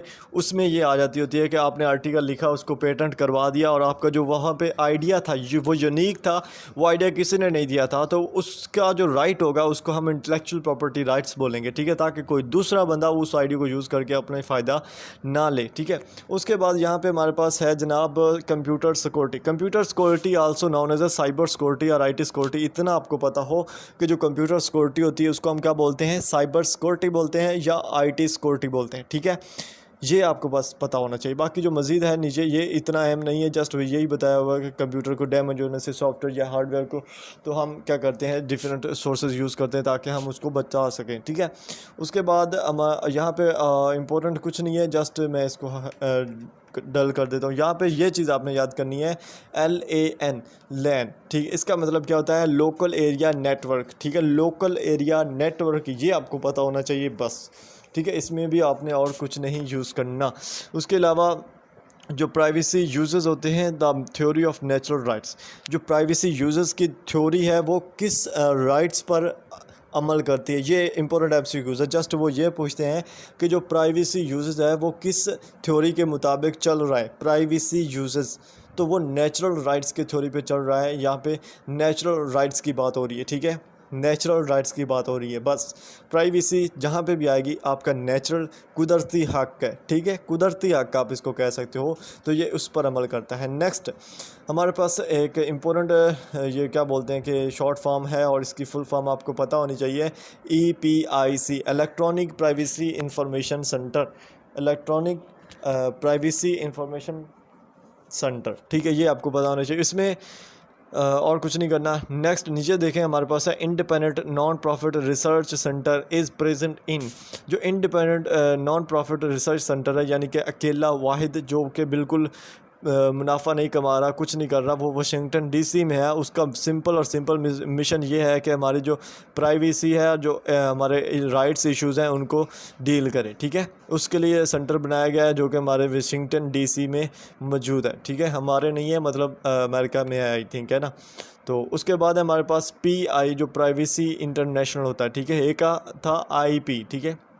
यहाँ पे वो होता है इंटेलेक्चुअल प्राइवेसी और यह है प्राइवेसी इंटरनेशनल, तो दोनों में डिफरेंस भी आपको पता हो। उसके बाद हमारे पास आ जाता है कंटेंट फ़िल्टरिंग।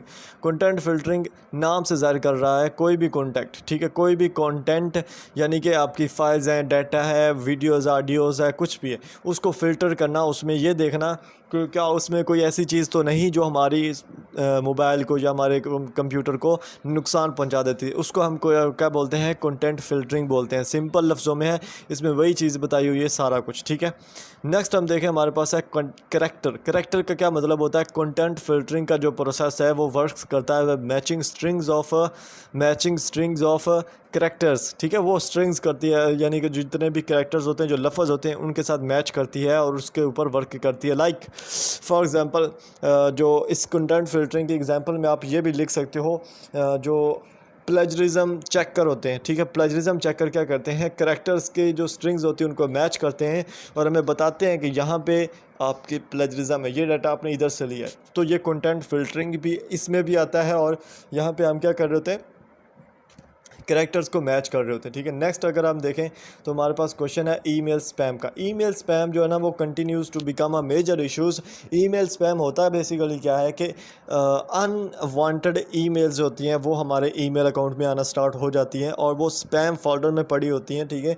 उसको ईमेल स्पैम बोलते हैं। अगर आपके भी स्पैम फोल्डर में पड़ी हो तो आपने उनको ओपन किए बगैर डिलीट कर दिया करना है, एक दफ़ा देख लिया करना है। बाद कुछ हम अगर किसी दूसरी ईमेल से भी करें तो वो भी स्पैम में चली जाती है, तो उसको आप देख लीजिएगा। और अगर हम किसी वेबसाइट से उसी ईमेल के ज़रिए लॉगिन करना चाह रहे हो तो वो जो लिंक शेयर करते हैं वो भी स्पैम में अक्सर औक़ात आ जाता है। तो देख के और जो लगे कि सही नहीं है बस उसको डिलीट कर दीजिएगा। जो लिंक्स दिए हुए हैं उन पर क्लिक करने की ज़रूरत नहीं है, ठीक है। ये प्राइवेसी आपके लिए ज़रूरी है। उसके बाद हमारे पास होता है वर्ड प्रोसेसर। ये हमारा MS वर्ड का और MS सारे यहाँ से स्टार्ट हो गए हैं 186 टू आगे। इसमें जो वर्ड प्रोसेसर होता है one of the most important application software. ये इंपॉर्टेंट MCQs है कि सबसे इंपॉर्टेंट एप्लीकेशन सॉफ्टवेयर जो अभी चल रहा है वो कौन सा है, तो वो है जनाब आपका वर्ड प्रोसेसर, मतलब कि MS वर्ड, ठीक है। सॉरी, वर्ड प्रोसेसर सारे आ जाते हैं इसमें MS वर्ड भी आ जाता है, एक्सेल भी आ जाता है, सारे आ जाते हैं वर्ड प्रोसेसर्स के अंदर, ठीक है। इसमें जो हमारे पास सबसे फेमस वर्ड प्रोसेसिंग सॉफ्टवेयर है, ठीक है। पहले हमने देखा है कि सबसे इम्पोर्टेंट एप्लीकेशन सॉफ्टवेयर जो यूज़ होता है वो है वर्ड प्रोसेसर्स, और उसके अंदर वर्ड प्रोसेसर्स के अंदर जो सबसे ज़्यादा फेमस है वो कौन है, वो है MS वर्ड, जो कि इंक्लूडेड होता है माइक्रोसॉफ्ट ऑफिस में। जब भी आपने MS वर्ड इंस्टॉल करना तो आप MS वर्ड अकेले नहीं इंस्टॉल करते, आप जो होता है ना, ये हमारे पास वर्ड MS माइक्रोसॉफ्ट ऑफिस जिसको बोलते हैं, ये पूरा इंस्टॉल करते हैं। और इसके अंदर आपका MS वर्ड भी होता है, एक्सेल भी होता है और दूसरी चीज़ें भी होती हैं, ठीक है। अब इसमें इम्पोर्टेंट हैं ये सारा MS वर्ड, MS जो एक्सेल है, और ये सारा आपने इनके लेक्चर, शॉर्ट लेक्चर्स लाजमी लेने, आपके पास नहीं टाइम फिर भी आपने लेने हैं, ठीक है। और जो एक्सेल के हैं वो आपने लाजमी लेने, उसके फार्मूले वो आपको आने चाहिए। अगर वो नहीं आते तो भाई आप लोगों का 5 मार्क्स का लॉन्ग भी जा सकता है जो कि ईजी होगा, क्विज़ भी जा सकते हैं और शॉर्ट क्वेश्चंस भी जा सकते हैं, क्योंकि ये वो पोर्शन है जिसमें से ऑलमोस्ट 30 to 40% पेपर इसी पोर्शन से आता है, 86 लेक्चर से 186 लेक्चर से एंड तक, ठीक है। अब इसमें हमारे पास वर्ड की बात कर रहे हैं, मैं आपको बताऊंगा सिंपल, अगर आप मेरी ट्रिक्स पर काम करोगे तो आपको ज़्यादा याद करने की ज़रूरत नहीं होगी, जस्ट उन चीज़ों को देख के करने की ज़रूरत होगी, जस्ट आपने देख के आंसर लगा देना, ठीक है। उसमें हमारे पास पहला क्या है, file drop down menu in earlier version of the word. जो एर्लियर वर्जन थे वर्ड के उसमें फ़ाइल ड्रॉप डाउन मेन्यू भी था, ठीक है। Recent documents are listed in the recent documents. अब जो रीसेंट डॉक्यूमेंट्स होते हैं वो कहाँ पे लिस्टेड की जाती हैं, उनको रीसेंट डॉक्यूमेंट्स में लिस्टेड किया जाता है। मैं आपको ये जो है ना वो दिखा दूँगा, सारी हर चीज़ें यहाँ पे प्रैक्टिकली करते जाते हैं ताकि आपको समझ आ जाएगी, ठीक है। सबसे पहले हम बात कर रहे हैं फ़ाइल ड्रॉप डाउन मेन्यू में क्या होता है। वर्ड के अंदर एर्लियर वर्जन होता है, फ़ाइल ड्रॉप डाउन मेन्यू होता कौन सा ये आपको पता होना चाहिए। मैंने वर्ड की फ़ाइल ओपन की है और इसमें मैं आपको बता देता हूँ, यहाँ पे ये वाला फ़ाइल का ऑप्शन है, ठीक है। यही फ़ाइल वर्ड जो मेन मेन्यू का ऑप्शन होता है, यहाँ पे इस पर आप क्लिक करते हो तो ये आपके सामने आया था, आपने न्यू ओपन करनी है, कोई पुरानी ओपन करनी है, सेव करनी है, सेव एज़ करनी है। यहाँ से आप सेव एज़ पर क्लिक करो, यहाँ पर आप अपना फोल्डर सेलेक्ट करो और यहाँ से आप नीचे ऑप्शन आ जाता है, मैं करके दिखा देता हूँ आपको। ये फाइनल टर्म का ऑप्शन है, यहाँ पे वर्ड की जगह पे आपने PDF सेलेक्ट करना है और आप यहाँ से PDF कन्वर्ट भी कर सकते हो। आपके नॉलेज में एक और इजाफा फ्री में दिया, आपका इजाफा कर दिया है, इसको याद रखिएगा, ठीक है। और बैठे हुए यार सब्सक्राइब करते रहे, साथ साथ बार बार करते रहें, ठीक है। तो रीसेंट डॉक्यूमेंट्स जो होती है वो कहाँ पे लिस्ट की जाती हैं, वो रीसेंट डॉक्यूमेंट्स में लिस्ट की जाती हैं। तो ये आपको मैं बता देता हूँ, रीसेंट मतलब कि जो भी आपने अभी ओपन की होगी या थोड़ी देर पहले ओपन की होगी, वो यहाँ पे जो रीसेंट्स होती हैं ना आपके वहाँ पे शो हो जाती होती हैं, ठीक है। यहाँ पे ऊपर वाले मेन ऑप्शन में जाएँ, यहाँ पे आप रिस्टोर कर सकते हो, यहाँ पे सारी चीज़ें आपको मिल जाती हैं, ठीक है।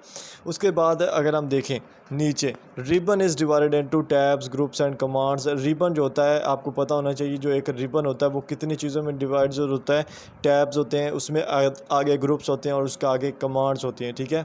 यानी कि रिबन क्या होता है मैं आपको बताता हूँ। ये जो एक रिबन है ना, यहाँ पे मैं आपको हाईलाइट कर देता हूँ, ये वाला, ठीक है। लाइक ये जो रिबन्स हैं, ये रिबन्स हैं, ये जो मैंने हाईलाइट कर दिए ना, होम का, इंसर्ट का, डिज़ाइन का, page layout, references, mailings, reviews and views, इनको हम रिबन्स बोलते हैं। ये आगे डिवाइड होता है, यानी कि होम के अंदर ये आगे ग्रुप्स बने हुए हैं, ठीक है। इनके आगे बीच में ग्रुप्स बने हुए हैं और इसमें आगे कमांड्स बनी हुई हैं, ठीक है। ये सारा चीज़ें यहाँ पे बताई हुई है, ठीक है। तो ये जिस तरह मैं बता रहा हूँ, अगर आप इस तरह से करते जाओगे तो आपको इजीली तैयारी हो जाएगी, ठीक है। उसके बाद जो मेन रिबन होता है उसको हम क्या बोलते हैं, मेन रिबन जो होता है वो होम रिबन होता है। पहला जो टैब होता है वो होम रिबन होता है, जैसे यहाँ पे भी मैंने ओपन किया है ना, ये होम रिबन, ठीक है, ये इसको मेन रिबन बोलते हैं, ठीक है। ये होम रिबन दोनों में, तीनों में होता है, यानी कि पावर पॉइंट में भी होता है, एक्सेल में भी होता है और एमएस वर्ड में भी होता है। ये सेम होता है, इसके जो फंक्शंस होते हैं वो बिल्कुल सेम होते हैं, ठीक है। नेक्स्ट हमारे पास होता है in the lower right corner and of the small groups is a small down pointing arrow and these are references to dialog expanders और लॉन्चर्स। डायलॉग एक्सपेंडर्स और लॉन्चर्स जो होते हैं ना वो एंड पर होते हैं किसी भी स्मॉल ग्रुप के, और वो क्या करते हैं उसको मज़ीद एक्सपेंड कर देते हैं। लाइक मैं आपको दिखा देता हूँ, ठीक है, सिंपल। यहाँ पे अगर आप आओ तो ये हमारे पास जो है ना फाउंड का ग्रुप है, ठीक है, फाउंड का ग्रुप है ना ये, तो इसमें एंड पर जनाब दिया हुआ, ठीक है, मैं हाईलाइट करता हूँ उसको, ये वाला ड्रॉप डाउन दिया हुआ, ये वाला, ठीक है, उसको ऊपर ही आ गया, सॉरी, ये वाला, ठीक है। इस पर आप क्लिक करोगे ना ये मज़ीद एक्सपेंड कर जाएगा। लाइक मैं इस पर क्लिक करता हूँ, ठीक है, और ये मज़ीद एक्सपेंड करके आ गया। मैं बता रहा हूँ यहाँ पे उसकी डेफिनेशन भी बता रहा है। ये चीज़ें मैंने इसको मज़ीद इससे भी अच्छे से एक्सप्लेन किया है शॉर्ट लेक्चर्स में, ठीक है। यहाँ पे जस्ट मैं जो एमसीक्यूज़ है वो बता रहा हूँ, ठीक है। नेक्स्ट जो हमारे पास एमसीक्यूज़ है वो है सिंपल बटन्स वर्क एज टगल्स और ऑन ऑफ स्विच।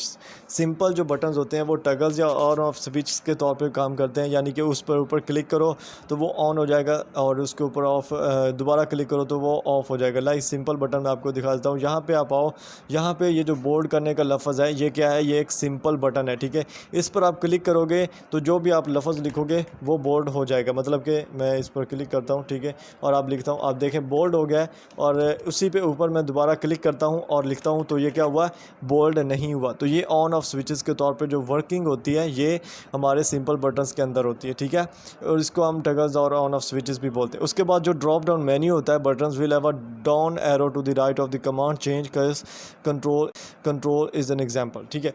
अब जो ड्रॉप डाउन मेन्यू होता है वो होता है right down to the right of the command, जो ऊपर मैंने आपको बताया ना वही डायलॉग एक्सपेंडर जिसको बोलते हैं। तो उसकी जो एग्जांपल हमारे पास है वो कौन सी है, चेंज केस कंट्रोल, ठीक है।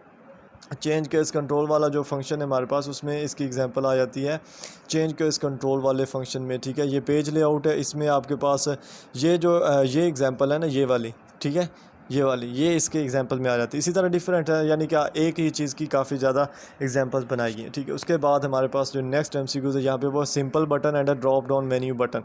There are two types of buttons, ठीक है, आपको पता होना चाहिए। एक सिंपल बटन जो बाहर नज़र आ रहा है और एक है ड्रॉप डाउन मेन्यू बटन, ठीक है। दोनों का डिफरेंस आपको पता होना चाहिए, जो मैंने आपको ऑलरेडी बता दिया। उसके बाद होता है underline is an example of combination command, ठीक है। अंडरलाइन का जो हमारे पास फंक्शन होता है वो किसकी एग्जांपल है, वो कम्बिनेशन कमांड की एग्जांपल है, ये आपको पता हो, ठीक है।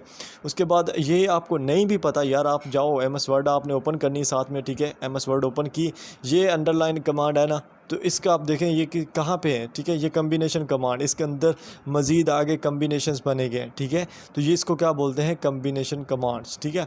नेक्स्ट आप देखो तो मिनी टूल बार होता है। मिनी टूल बार का मतलब क्या होता है, मिनी टूल बार होता है कि appears automatically when ever you select text and contains common text formatting command. अगर आपको इसकी डेफिनेशंस नहीं आती तो कोई इशू नहीं है।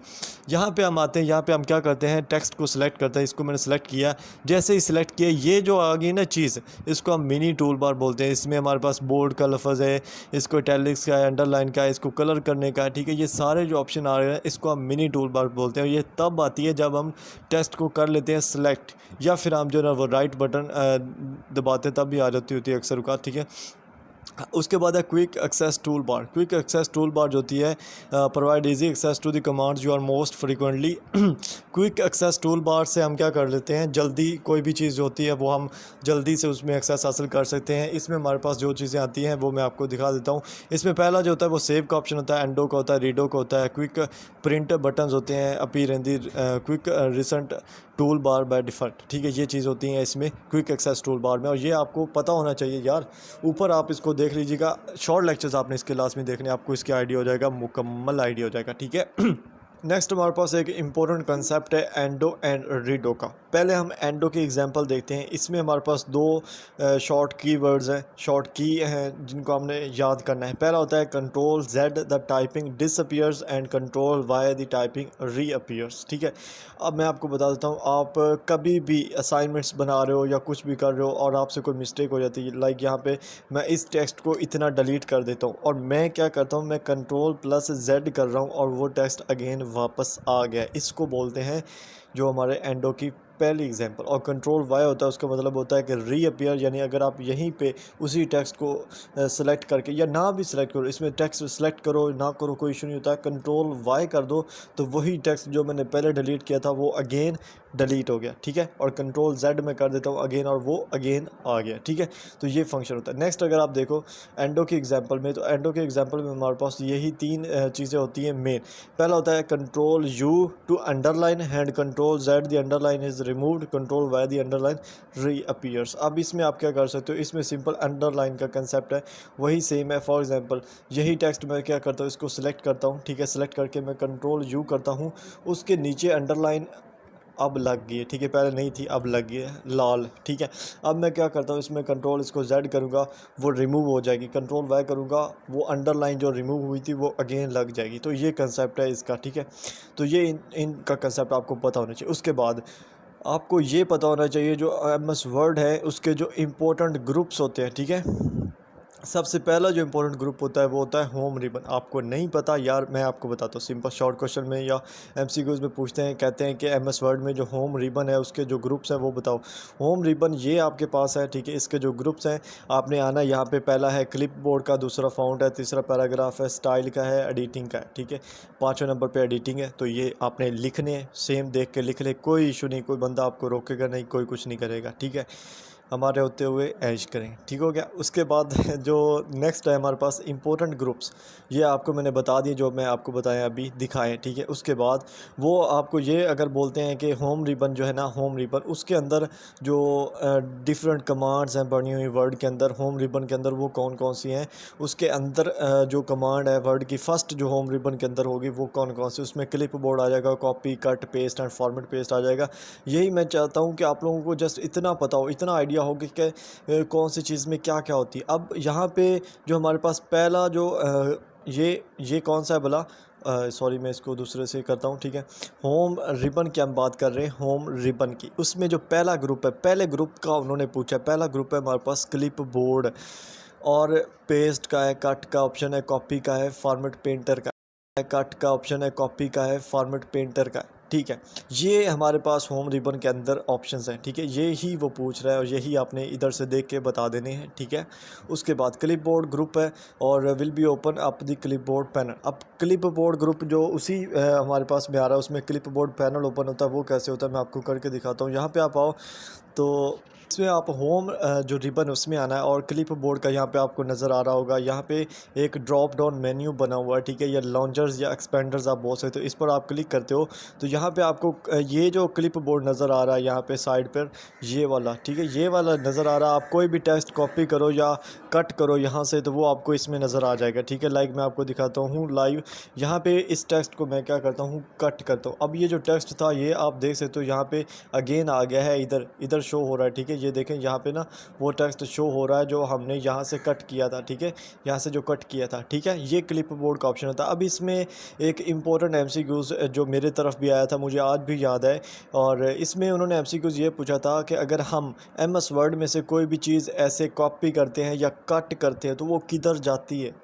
ठीक है, समझ आ रही है। सिंपल अपने लफ्ज़ों में, अगर हम इस लफ्ज़ को MS वर्ड में से कट करते हैं, कंट्रोल X किया है तो वो किधर जाती है, ये क्वेश्चन था। तो नीचे ऑप्शन में दिया होता है क्लिप बोर्ड का। ठीक है, तो वो क्लिप बोर्ड में जाती है और ये शॉर्ट क्वेश्चंस में भी आया हुआ है।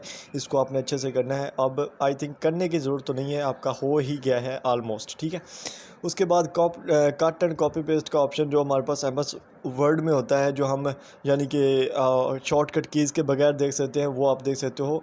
और वो मैं आपको वो आपको पता है, सिंपल मैं आपको बता देता हूँ, अगेन बता देता हूँ आपको।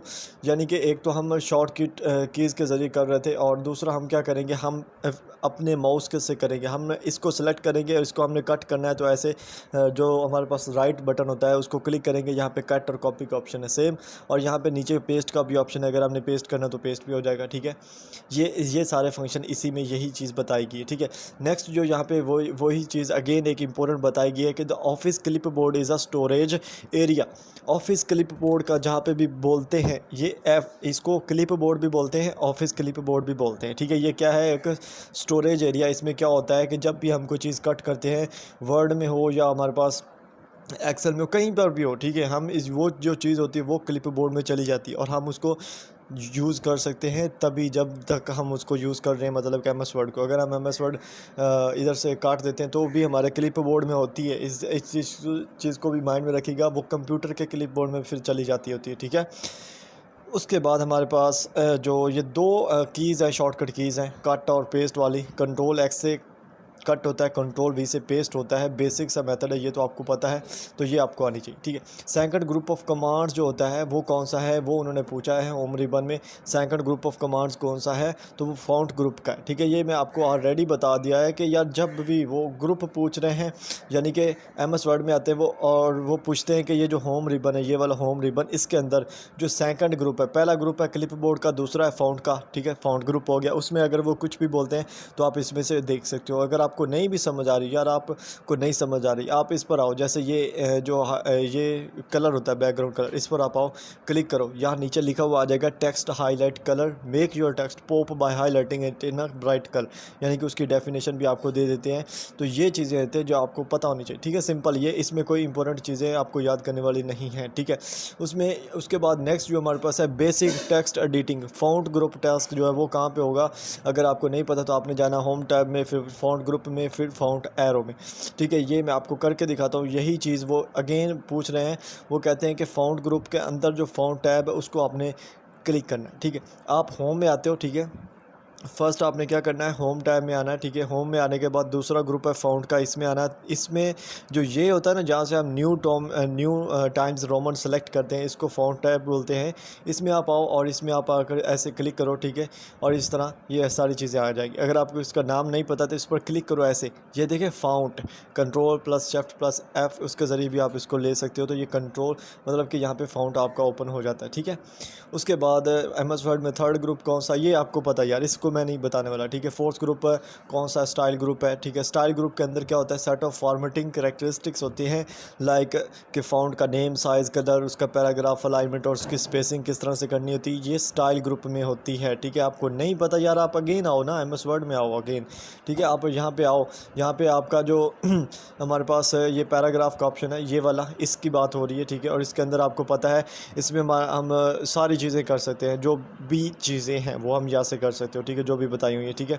तो ये बेसिक चीज़ें थी। उसके बाद फिफ्थ और फाइनल ग्रुप जो होता है होम रिबन में, वो एडिटिंग ग्रुप होता है, ठीक है। Editing group, find and replace and select, find and replace feature and word. ये आपने इनके जो असल जो मकसद है वो आपने शॉर्ट लेक्चर्स में जाके देखने, वहाँ से आपको पता चल जाएगा, ठीक है। अब मैं इसको एक्सप्लेन नहीं करने वाला, मज़ीद आपको बता दिया है हर चीज़, ठीक है। उसके बाद हमारे पास under the find group there is a go to command. ये एक इंपॉर्टेंट शॉर्ट क्वेश्चन है। वो बोलते हैं कि जो फाइंड कमांड होती है उसके अंडर एक कमांड होती है, वो कौन सी कमांड होती है, तो वो गो टू की कमांड होती है। मैं आपको दिखा देता हूँ, ये इंपॉर्टेंट शॉर्ट क्वेश्चन भी बनता है। और क्या बोलते हैं इसको हमारे पास एक बोलता है यार, MCQs बनता है यार, भूल जाता हूँ मैं, ठीक है। यहाँ पे ये एडिटिंग के ग्रुप में आपको फाइंड का ग्रुप मिलता है, ठीक है। अब इसमें आप आओ और इसमें आपने फाइंड के जो ड्रॉप डाउन मेन्यू ना, इस पर क्लिक करते हो ना, यहाँ पे देखें, यहाँ पे जो थर्ड नंबर पे है वो गो टू का ऑप्शन, इसका फंक्शन क्या है।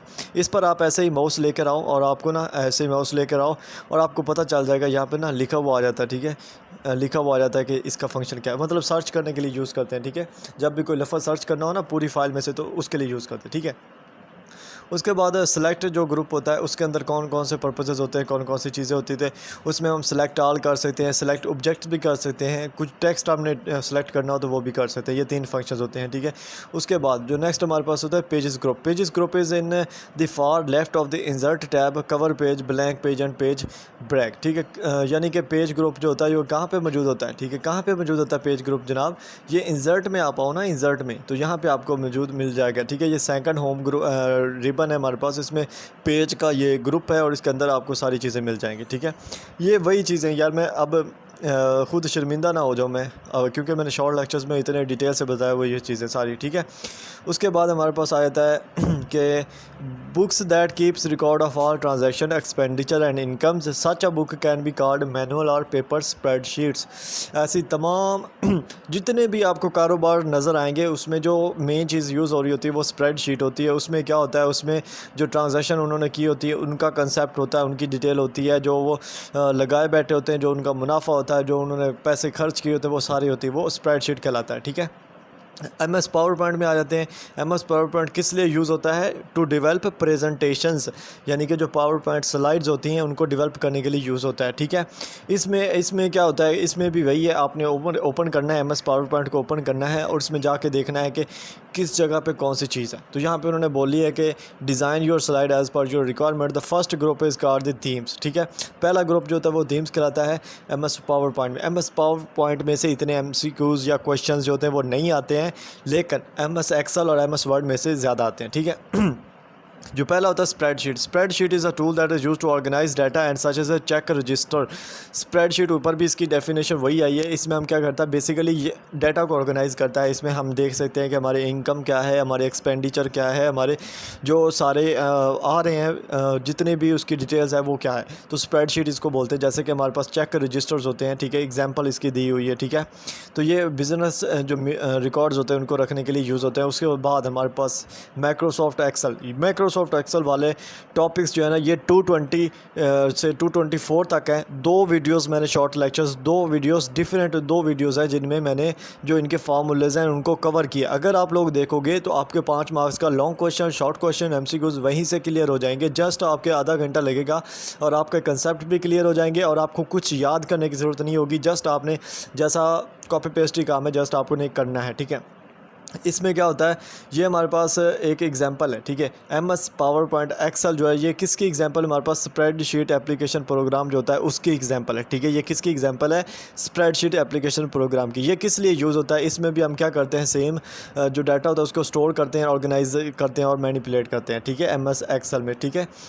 और उसके बाद हमारे पास जनाब है एक्सेल ऑफर्स, ठीक है। एक्सेल हमारे पास किस तरह के चार्ट्स प्रोवाइड्स करता है? तो चार्ट जो है एक्सेल आपने ओपन करना है, चार्ट वाले सेक्शन में जाना है, उसमें आपने जाना है column, line, pie, bar, area, scatter and more बहुत सारे हैं, वहाँ पे आपको नज़र आ जाएंगे। तो वो आपके एक्सेल जो ऑफर्स प्रोवाइड कर होता है वो सारे, ठीक है। उसके जो बाद जो फार्मूला का पार्ट है एक्सेल के अंदर, formula is a set of mathematical instructions that can be used to in Excel to perform calculations, ठीक है। इसकी डेफिनेशन है, ये आपको आनी चाहिए कि formula is a set of mathematical instructions. Mathematical instructions होती हैं इसमें कि किस तरह से हमने डाटा को परफॉर्म करना है, कैलकुलेट करना है। तो ये फार्मूला का साइन होता है एक्सेल के अंदर, ठीक है।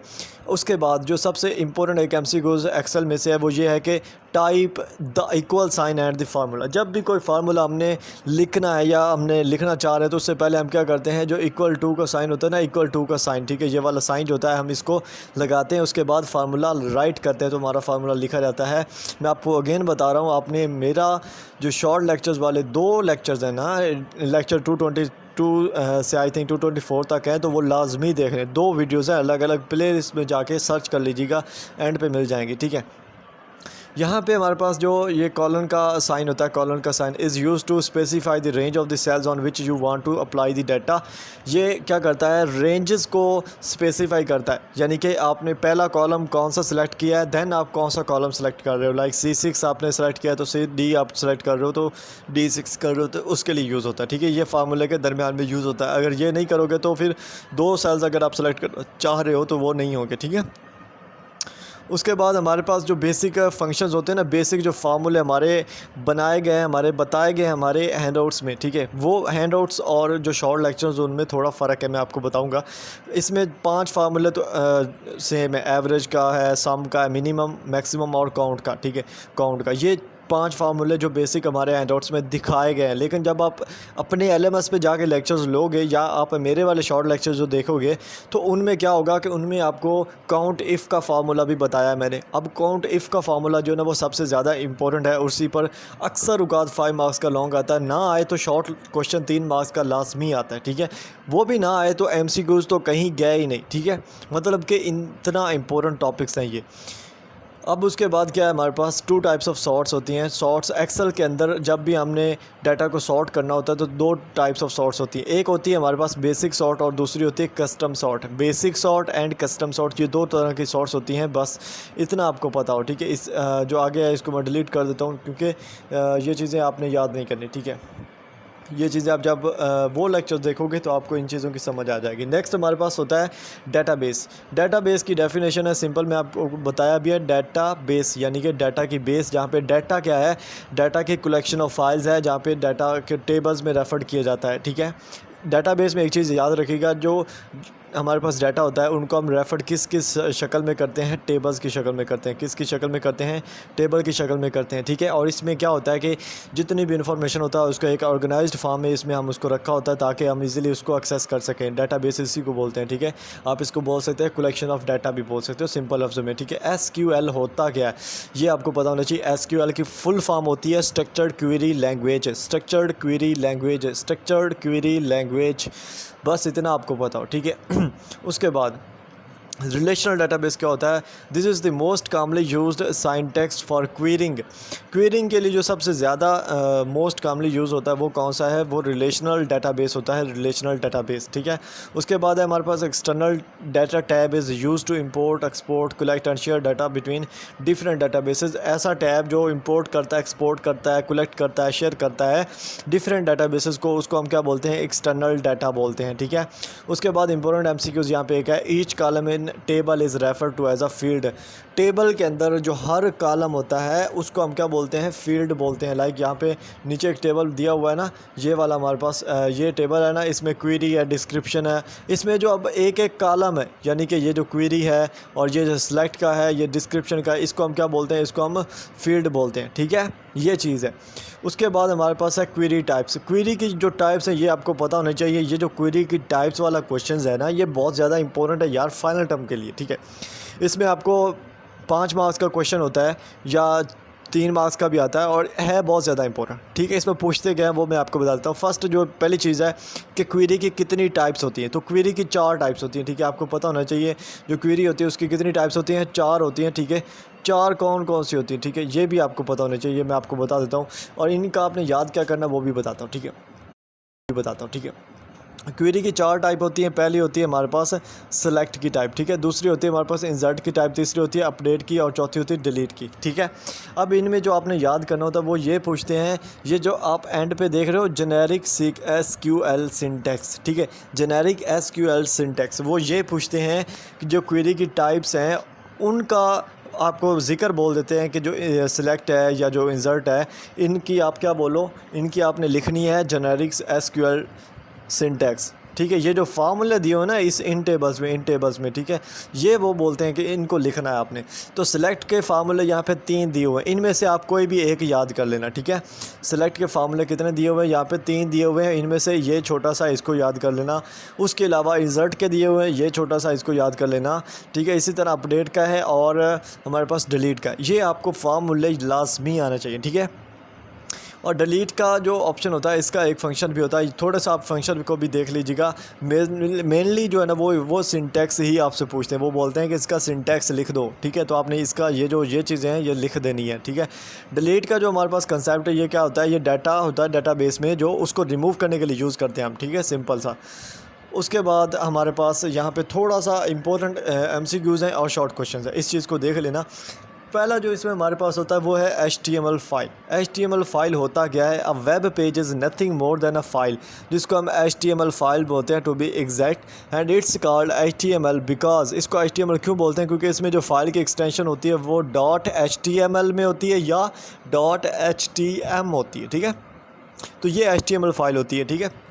ये वेब पेज जो होता है ना, मतलब कोई भी वेब पेज, उसको हम HTML फाइल बोलते हैं, ठीक है। लाइक आप गूगल ओपन करो, जो पहला पेज आएगा आपके सामने, ठीक है, वही HTML फाइल है, ठीक है, इतना आपको पता हो। उसके बाद हाइपर टेक्स्ट क्या होता है, hyper text markup language is a markup language. Hyper text markup language, इसको आप HTML का फुल मुखफ़फ़ यहाँ पे बताया गया है। मैं इसको हाईलाइट करता हूँ बेसिक एमर्स वर्ड से। लाइक ये जो इतना टेक्स्ट बताया गया ना, ये क्या बताया गया भला, ये आपको बताया गया है फुल फॉर्म ऑफ HTML, ठीक है, इज़ अ मार्कअप लैंग्वेज, ये एक मार्कअप लैंग्वेज है, ठीक है। HTML की फुल फॉर्म है ये भी आपको पता होने चाहिए। तो जनाब नेक्स्ट जो हमारे पास यहाँ पे क्वेश्चन है वो ये है कि HTML elements from the building blocks of all websites. असल में जितनी भी वेबसाइट्स होती हैं उनमें HTML कोड होता है। अगर HTML लैंग्वेज आपको आती है तो आप अपनी वेबसाइट्स डेवलप कर सकते हो फ्यूचर में। और वेबसाइट डेवलपमेंट का काम जो है ना वो टॉप ट्रेंडिंग रहा है अभी तक और रहेगा इंशाल्लाह। अगर आपकी अपनी वेबसाइट है तो फिर बेस्ट है सबसे। तो ये क्या करती है, ये उन वेबसाइट्स का बिल्डिंग ब्लॉक्स होती हैं।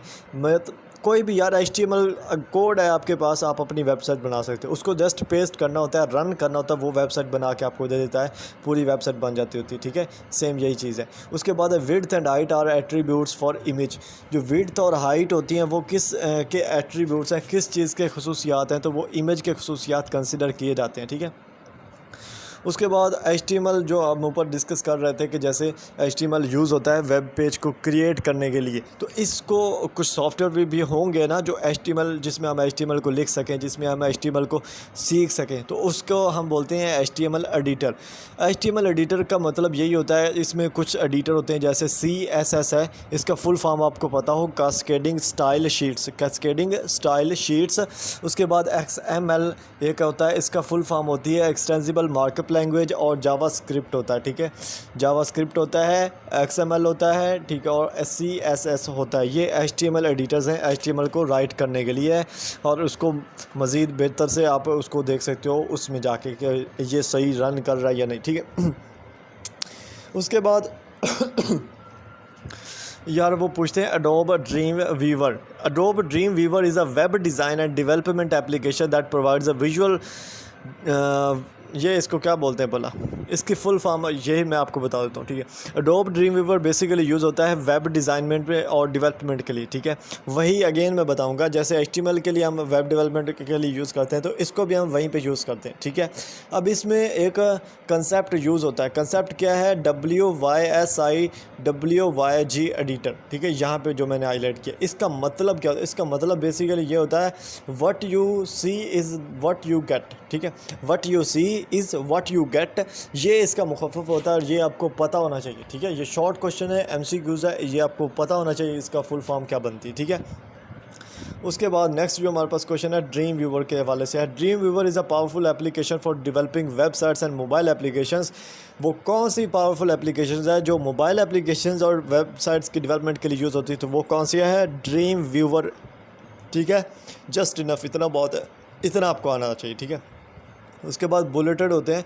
Bulleted list might be familiar to you if you have worked with word processing और desktop publishing applications. Bulleted list जो होती है मैं आपको दिखा देता हूँ, ये क्वेश्चन थोड़ा आगे आ गया, आना इसको पहले चाहिए था। अगर हम होम टैब में आए, ठीक है, होम टैब में आए, यहाँ पे मैंने होम में आया हूँ, ठीक है। उसके बाद फ़ॉन्ट के ग्रुप में आए, और सॉरी फ़ॉन्ट के नहीं, आपने आना है पैराग्राफ वाले में, पैराग्राफ में हम आए, और यहाँ पे ये जो बुलेट होते हैं ना मैं आपको करके दिखाता हूँ, ठीक है। यहाँ पे ये वाले, ठीक है, ये इनको बुलेट लाइब्रेरी बोलते हैं। यहाँ पे आप कोई भी बुलेट यूज़ कर सकते हो, ये कोई भी मतलब जैसे आपने करना, जैसे मैंने यहाँ पे देखें ये हो गया है, इसी तरह डिफरेंट ये बुलेटेड लिस्ट होती है, ठीक है। जस्ट ये इतना आपको पता, और ये जब भी हम कोई भी करना चाहें तब होती है। और यहाँ पे एक चीज़ मैं आपको टिप देना चाहूँगा यार, जब आप पेपर में क्वेश्चन का आंसर लिख रहे होते हैं ना, तो उसको इस तरह से बुलेट बना लिया करो, वहाँ पे भी ना बुलेट बना लिया करो। उससे क्या होता है कि उससे जो आपका होता है क्या बोलते हैं कि पेपर वो थोड़ा अच्छा नज़र आता है। लाइक जैसे मैं ये बना रहा हूँ, ठीक है, इस तरह से, ठीक है, इस तरह से। अगर टाइप्स पूछ रहा है तो इस तरह से बना दो, अगर आपने यहाँ से उसकी वर्डिंग करनी हो तो इस तरह से बना दो, ठीक है, इस तरह से। तो ये आपको सेम जो है होम टैब यहाँ पर नज़र आ रहा है, ये भी वहाँ पर आपको ऐसे ही नज़र आता है। थोड़ी सी चेंजेस होती है, बेसिक जो फंक्शंस होते हैं वो यही होते हैं, ठीक है। उसके बाद जो नेक्स्ट हमारे पास MCQs है, use the unordered list button in the property inspector to create a bulleted list, ठीक है। अनऑर्डर्ड लिस्ट को आप जो है ना वो प्रॉपर्टी इंस्पेक्टर में जाके उसको वहाँ से बुलेटेड लिस्ट क्रिएट कर सकते हो। वही चीज़ है कि बुलेटेड लिस्ट को क्रिएट किस तरह से करना होता है, तो ये इंपॉर्टेंट नहीं है, जस्ट बुलेटेड लिस्ट होती क्या, ये आपको बता दिया मैंने जो बेसिक चीज़ थी। तो यहाँ पे हाय यार, यहाँ पे जो हमारा कंसेप्ट था वो क्लियर होता है, ठीक है। और यहाँ पे आपको पता होना चाहिए कि हमने कितना कवर कर लिया, ठीक है, कितना कवर किया हमने 82 लेक्चर से लेके 186 लेक्चर्स तक कवर किया। अगर आप पार्ट 2 देख रहे हो और पार्ट 1 नहीं देखा, उसका लिंक भी डिस्क्रिप्शन में, आपने उसको भी देख लेना, फर्स्ट चीज़। उसके बाद यार अगर आप बिल्कुल भी चैनल को आपका दिल नहीं कर रहा अभी भी सब्सक्राइब करने का, तो यार कोई इशू नहीं है, आप कि जो दुआएं हैं वही इनफ है, ठीक है। और जिन्होंने लोगों को कदर होगी इस वर्क की वो लाजमी करेंगे, क्योंकि अगर आप आज किसी के काम की कदर करते हो और हसरत हसद नहीं करते हो तो आप भी एक दिन कामयाब होते हो, इंशाल्लाह हो जाओगे आप भी, ठीक है। क्योंकि ये आपकी एक नेचुरली आदत होनी चाहिए आप में कि आप दूसरों का काम, जो अच्छा काम कर रहे हो ना, उनको आप सराहो, उनकी तारीफ़ करो। इससे आपके अंदर भी एक अच्छी पर्सनैलिटी बिल्ट होती है और उनके तरफ भी आपकी एक अच्छी पर्सनैलिटी, एक अच्छी इमेज बनती है, ठीक है। तो इस चीज़ को अपने माइंड में रखिएगा। ये वीडियो, ये सब्सक्राइबर्स, ये व्यूज़ मैटर नहीं करते यार, असल जो चीज़ होती है वो आपकी लाइफ होती है, जो आप रोज़मर्रा ज़िंदगी में गुजार रहे होते हो। तो इसीलिए मैं बार बार बोलता हूँ कि चैनल को सब्सक्राइब करते रहें, ठीक है। तो आदत होगी अब तो आपने चैनल को लाजमी सब्सक्राइब कर देना, अभी नहीं किया तो, और वीडियो को लाइक कर देना है।